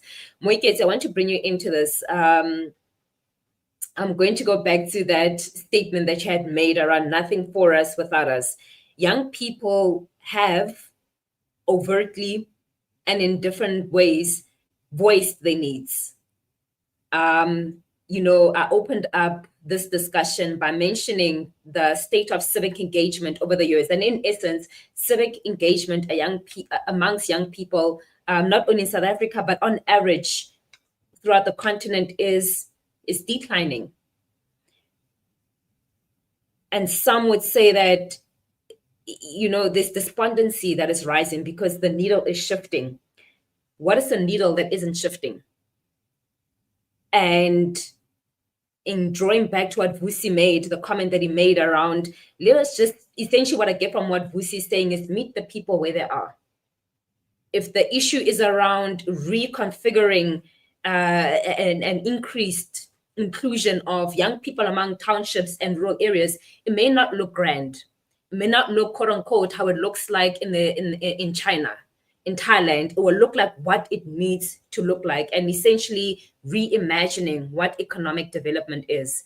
In essence, what I'm trying to get from you, not so much of a question as it is to say,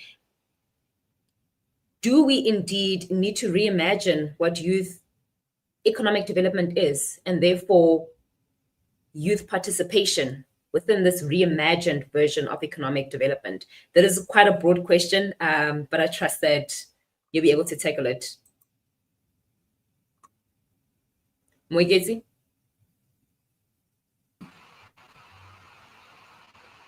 Can you hear me, Dr. Maya? Yes, I can. Yes, I can. Oh, okay. No. Thank you for the question. I mean, and it's an important question, and maybe I'll start with the first one around what is that needle that isn't shifting. And I think what all the speakers certainly was come out powerfully for me is that the needle that isn't shifting is that political will, right? And we continuously talk about there is in this country a lack of political will to meaningfully engage young people, but also to include young people. Right, because every quarter we know what Stats SA does, right? We'll release the quarter labor surveys, and we are the ones as young people making the loudest noise.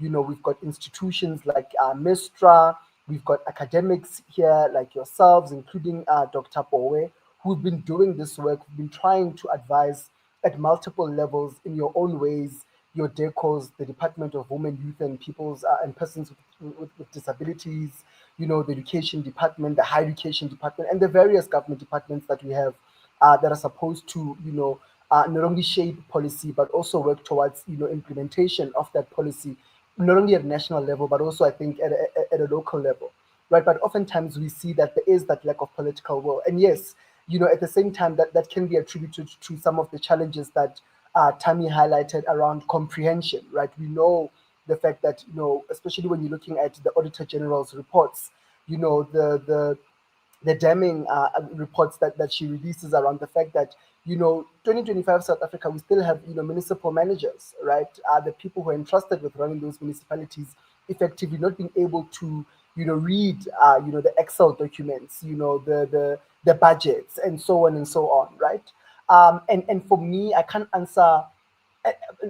Let me not even say I can't answer. Maybe the answer around then shifting that needle of political will, I think perhaps lies in some of Tammy's. I'm quite lobbied by what Tammy suggested around what is going to be our youth agenda, what is our generational mission, as it were, right? And how are we going to make sure that we don't betray it? But in that lies that thing of mobilizing ourselves as young people, but also organizing ourselves and certainly conscientizing ourselves around your particular query around what does youth emancipation or economic emancipation, economic inclusion actually look like for us as young people, right? Because we certainly like and also like what Dr. Boy raises around defining things. We need to be able to define what does the economy mean for us, what does policy means for us. I mean, we have a national youth policy that was released many years ago, and I think colleagues like Tammy participated in that process. And where are we in terms of the targets that were put in that national youth policy, right? How far are we in terms of the measures of success? What has worked? What has not worked, right? So I think for me, in terms of youth economic inclusion, and certainly we need to start thinking around how do we organize our young people to start looking at some of these policies that speak into our lives, where decisions, where the powers that be have made certain decisions on our behalf, right? And we can actually say, as a young person from a township, from a rural area, this does not work for me because I live in a rural area and I do not have access, to a smartphone, to data, right? And this is what's going. You need to change this policy in this particular way to speak to my lived experience, right? Because as I said earlier on, we've made it difficult, Dr. Mungai, for people to survive, in particular for young people to survive, right? There's red tape everywhere.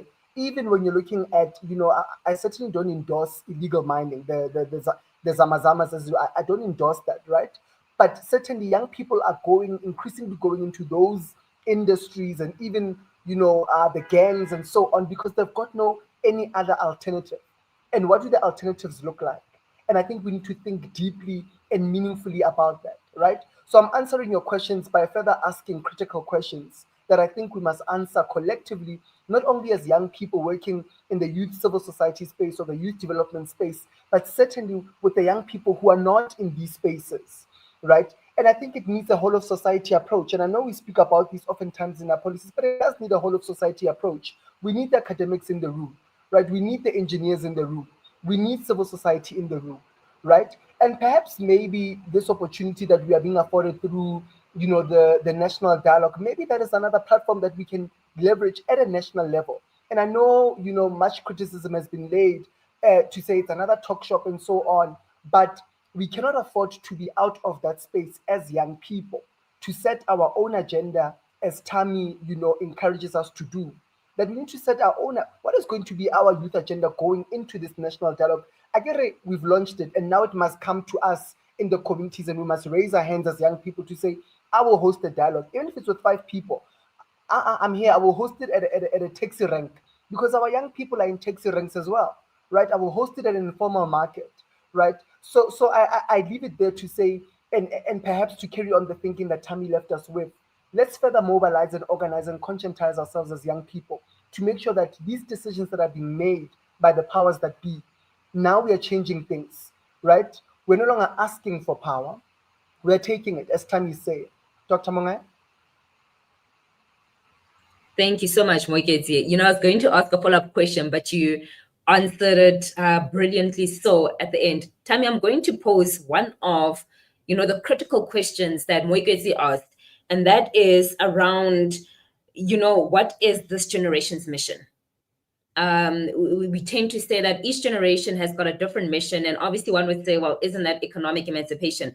I mentioned a bit earlier on that this is quite a broad, the words and the phrasing of this webinar is quite broad, but also very complex.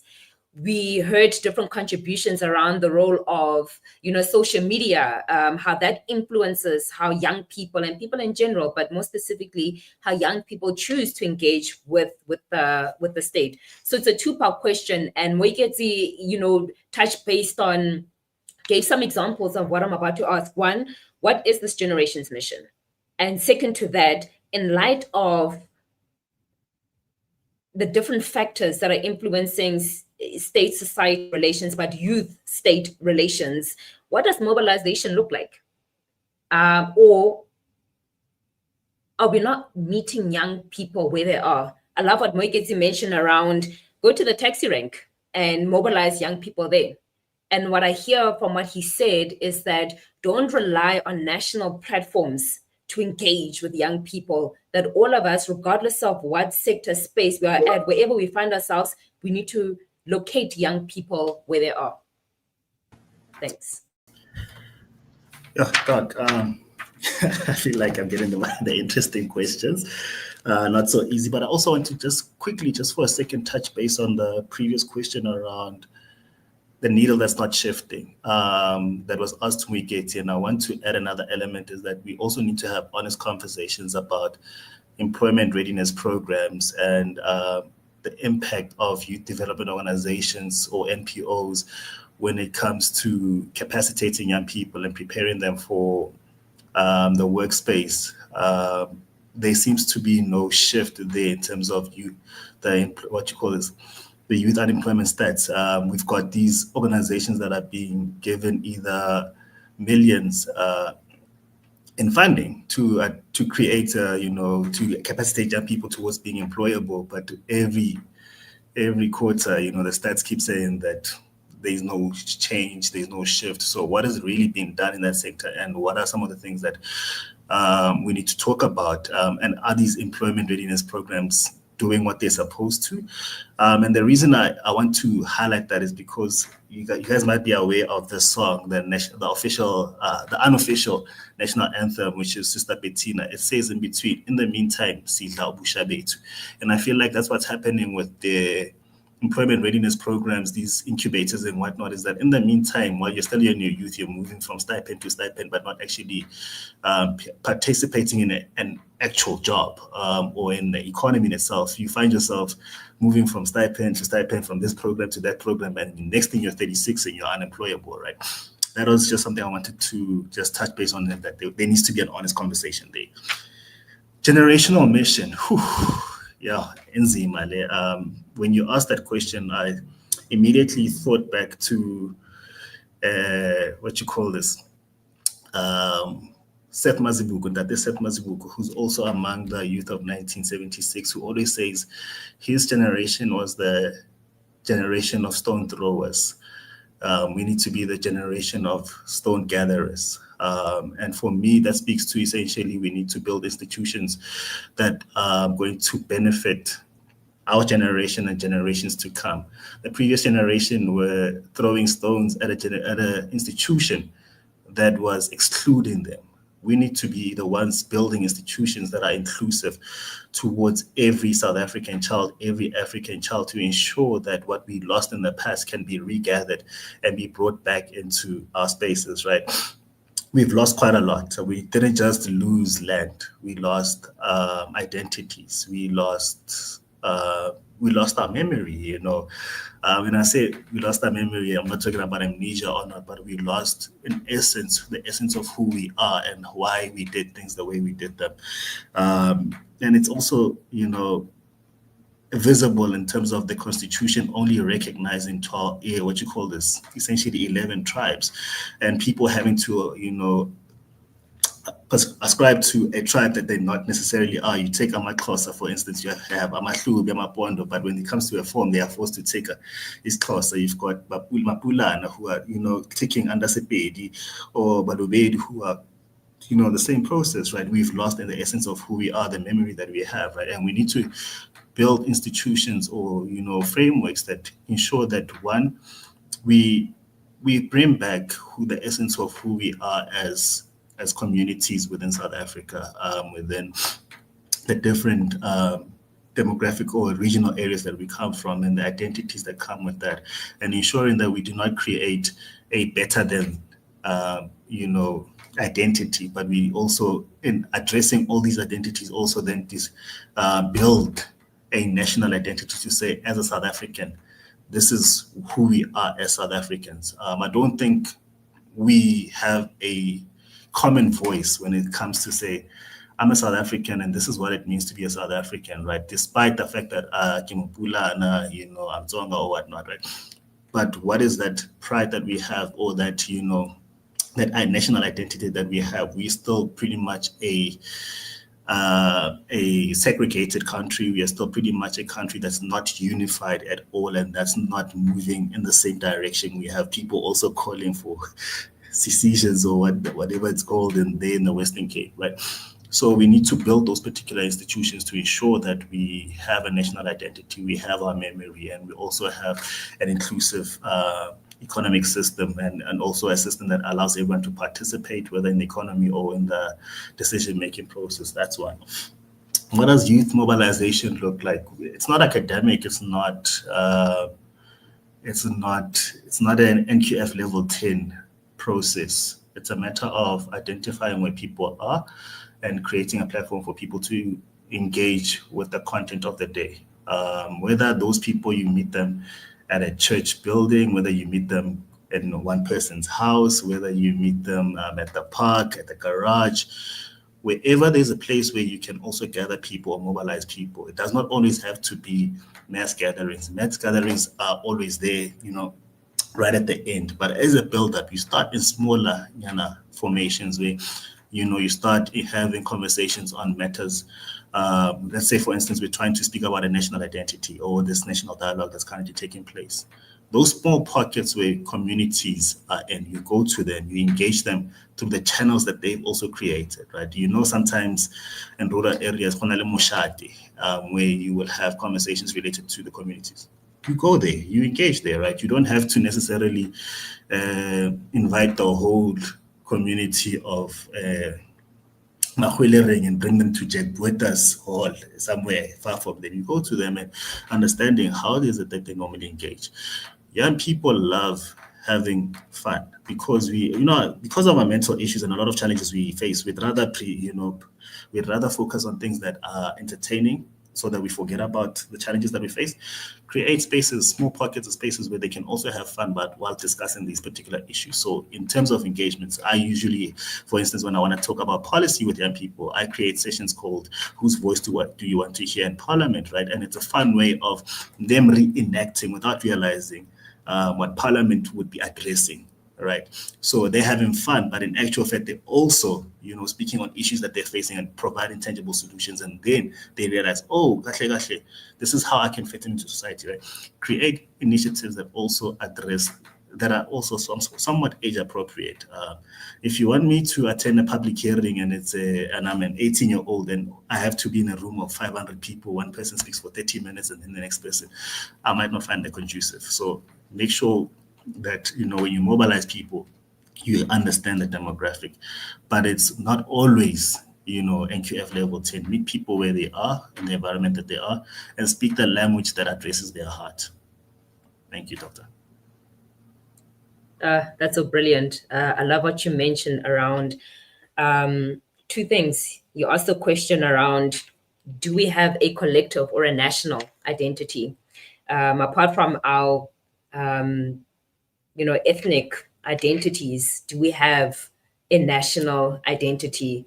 And another key point that you raised is that mobilization is in the everyday. It's not just on TV, it's not just academics, not just quote unquote high level, but it is in the everyday.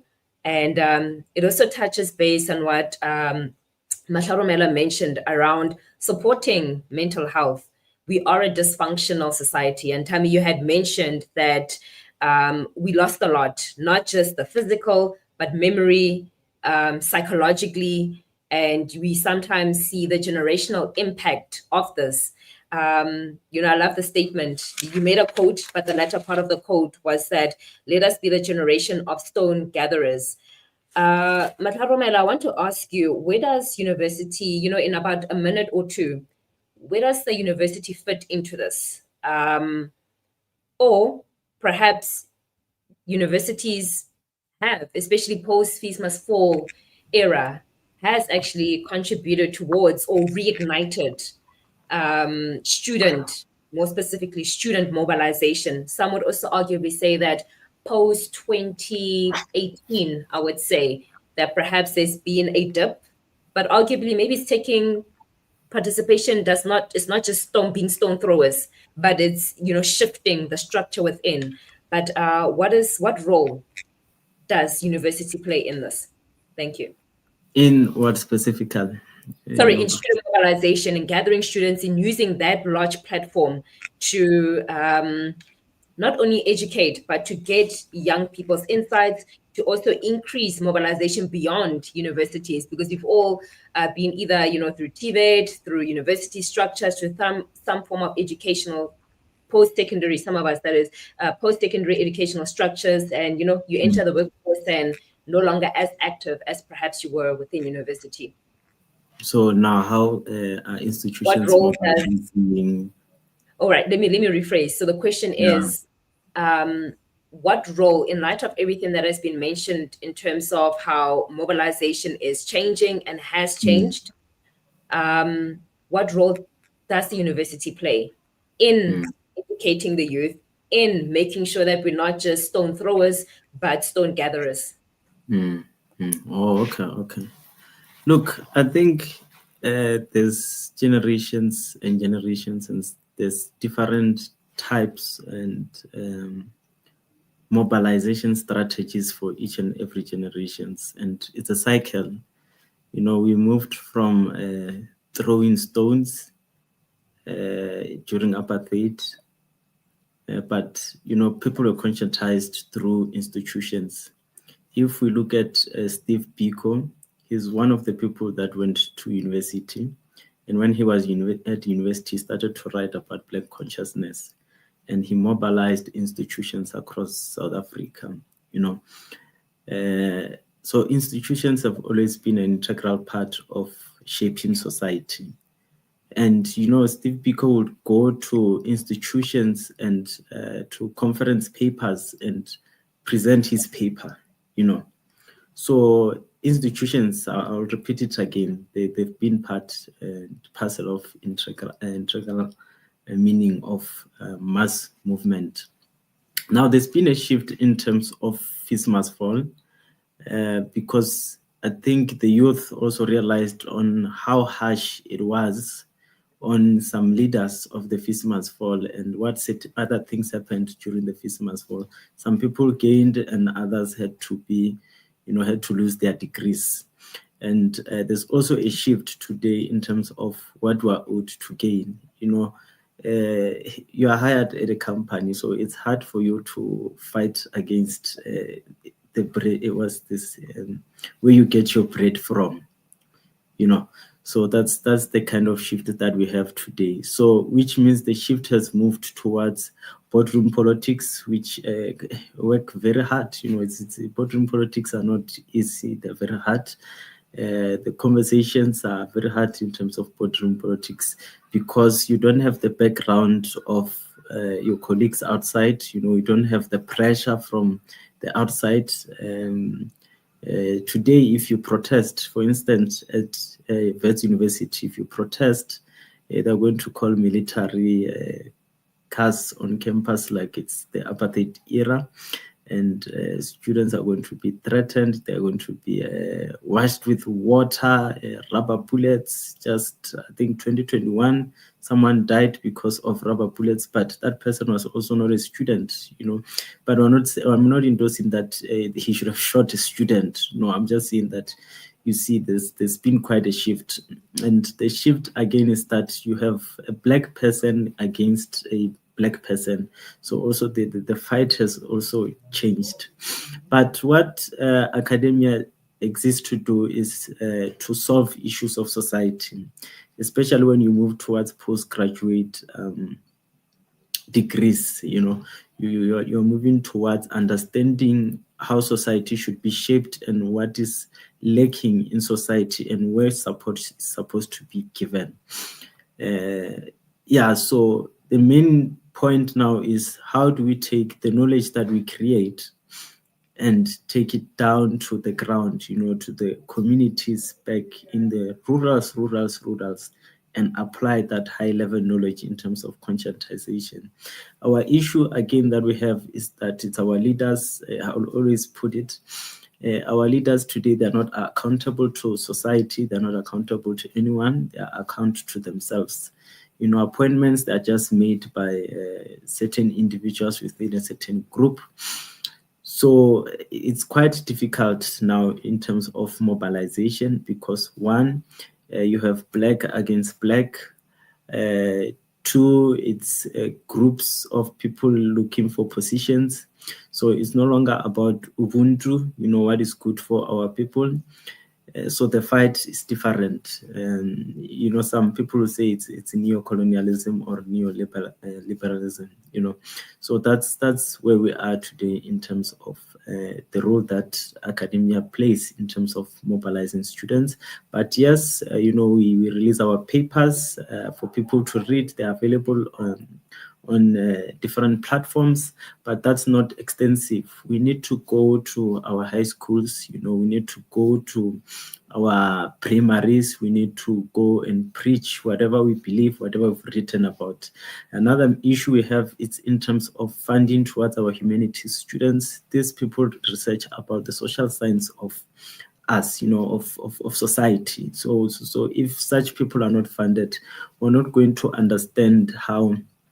And it's something that Mpilo, mentioned. We're not going to understand where the gap is in terms of being human enough whenever we use artificial intelligence to mobilize our people, for instance. So that's what is currently happening. So our people are being crippled in terms of research. More research is being skewed towards, the STEM fields. So we need to see how we can conscientize also those STEM people. So that's the role that we've been trying to play in terms of also TVETs, ensuring that TVETs are supported. Not everyone is supposed to be a researcher. We need to go back. Some people need to go to TVETs. Yeah. So that's the kind of role that we play, Yeah. Thank you so much. Lennon, I know that you had to jump off, but I see that you're back. I'm hoping that you're still on. Are you still online with us? Hope I'm still audible. Perfect. To wrap us up, if it's a two-part question, right? So I might be just a bit unfair here.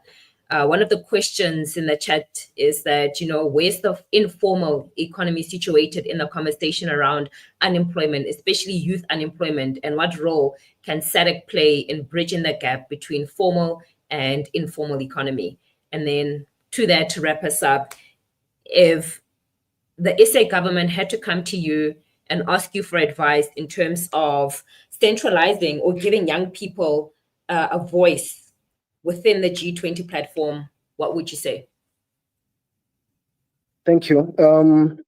It's always tough to speak last, especially after such a powerful panel. So first, I also want to thank all the organizers, the Mail-in Guiding, Good Governance Africa, and all other institutions that made this webinar possible. Even yourself with the excellent moderation, the good professors there that presented. I learned a lot from them. I wish there was a sequel to this, or even a platform where we could meet and continue this conversation. So I consider myself a Pan-African, and I also work for a Pan-African institution. Africa's aspirations to make sure that Africa is peaceful, with many hotspots of violence, violent conflict on the continent, including very close to our own region here in northern Mozambique and in DRC. I mentioned the Sahel, where there's instability. So I think while South Africa is chairing the BRICS, we need to find ways in which the South African government can influence the bigger countries, multilateral institutions such as the United Nations Security Council, to act, but in particular for the African Union also to be more active in stopping conflict. The second thing is security, and in particular, we'll talk about food security. A hungry man is an angry man. I think one of these Jamaican artists made a song around that, in that majority of African countries, they struggle with food security, although we have the biggest arable land that is underutilized. So we need to deal with so many insecurities that we have on the continent. And lastly, development. We need to develop our own countries and stop being dependent in a constant state of victimhood as Africans. We can learn in the G20 with some of the countries in the G20 that have done extremely well. In particular, China, how it has taken millions of people out of extreme poverty on an annual basis. Our people live mostly in poverty, and for us as Africans to be respected in the community of nations, we need to make sure that all these issues are fixed. So moving from just a South African context, we need to look at a regional context in terms of some of the aspirations in Agenda 2063, such as the Continental Free Trade Agreement. The only way we're going to stop some of these challenges is if we open up trade, and if that trade is fair, and if Africa can come together and make the African market more powerful, so that people trade, businesses grow. But the Continental Free Trade Agreement also comes with the free movement of people. It's extremely difficult for Africans to travel the continent, or to travel to a West African country, where I had to pay close to 200 euros to get into this country. Now, if these things are fixed collectively as a continent, we've got a starting point to when we get our space in the Security Council, in economic multilateral institutions, to have a strong voice. So answering the question of small traders, some of the small traders are cross-border traders, and go look at some of the corridors for trade on the African continent. The Beitbridge border post, if you look at border posts in West Africa, and it's mostly women that struggle with this. We need to make sure that we ease up movement of people and people to be able to trade and make a living. So a lot of investments needs to be given to small businesses. I know a lot of work is being done by South African government in terms of capacitating small businesses. I think more efforts can be done, and we can also learn from others. There's this idea of South-South and triangular cooperation. If we can prioritize South-South countries in the global South, the developing world, need to really learn from each other. For countries that are developed, we need to get a bit of skills transfer from them. At the end of the day, it's us as Africans that should be responsible for our own development. Then lastly, I just want to congratulate and maybe also give a bit of advice to our colleagues in the Youth 20. I've been attending a lot of virtual events, including this one, and interacting with them. And I can 100% tell you that there's a lot of great work and innovation that they've put in some of these engagements. I know some have even gone to some provinces on a weekly basis. I see engagements, but there's a need in particular on the African continent to bring along some continental youth formations, institutions. In each and every single country, there are national youth councils. Some of them are like equivalent of the NYDA here in South Africa. I think it's very important to bring them on board to these conversations around the G20. Then in November, after the big conference, I think there's a need of continuation. I think we can take lessons from the BRICS. When South Africa was chairing the BRICS, I still see connections of young people that were part and parcel of the South Africa's BRICS chairing, who still form continental networks and engagements and bringing BRICS alive. So our work within the Y20 should not end in November. I hope there's enough funding to make sure that the Y20 is institutionalized and works closely with other institutions, particularly for civic engagement. But really, this was a powerful engagement, and I hope all of us have access to political parties and one day lead political parties and govern, because with all these great ideas, we write papers, we discuss them on webinars, but we at times leave the least educated to govern to some extent. Then you look at countries that are doing well, such as China. The whole central committee of the Chinese Communist Party are engineers, well-educated people. So it also takes us, young people that want to see the change, to get into these political parties, influence policy, contest elections, and be part of governance. I'm really thankful that I was invited to this platform. And again, thank you for this privilege. Yeah, thank you, Lennon. And thank you for wrapping us up. And there you have it. Someone in the comment section, I think it's Nzabogazi who in particular, we said that based off of the contributions that have been made, what she gathers is that we need to reimagine. Specifically, said that we need to reimagine how we look at our economy. I will expand that by saying that we need to reimagine, perhaps, and one of my key takeaways is that perhaps we need to reimagine what development is. What we need to reimagine the economy. What does economic development mean and look like to us? We need to reimagine the role of institutions.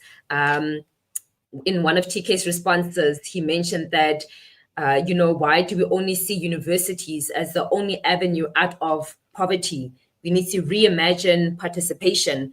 Both Moiketsi and Tami had mentioned that mobilization happens in the everyday, and in essence, meet young people where they are. And to me, what that highlights is that we all have a responsibility to contribute towards this, and this is going to sound very cliche, but towards the South Africa that we want to see. And I know that that brings along, other key issues that were highlighted, such as what does it mean to be South African? What is the common and collective identity that we have that Tami had highlighted? This has been a very stimulating conversation, and my hope is that we can have a part 2 of this and making it more broad by involving and having contributions from other African nations, so that we, to contribute towards this rich discussion and, to further contribute towards practicals. And I just thank you to each and every one of our key participants. I think that I don't stand alone by saying that I've definitely will be leaving here with more questions. I'll definitely be leaving here being challenged. And I just thank you once again to everyone for making time. It's greatly valued, it's greatly appreciated. And thank you to all, to everyone who joined in. I know that I couldn't attend to all of the questions that were mentioned within the chat section, but it does not go unnoticed. And just thank you so much. Once again, we will put in efforts to have a part 2 of this, but thank you once again, and do enjoy the rest of your evening. Thank you so very much. much. Thank you.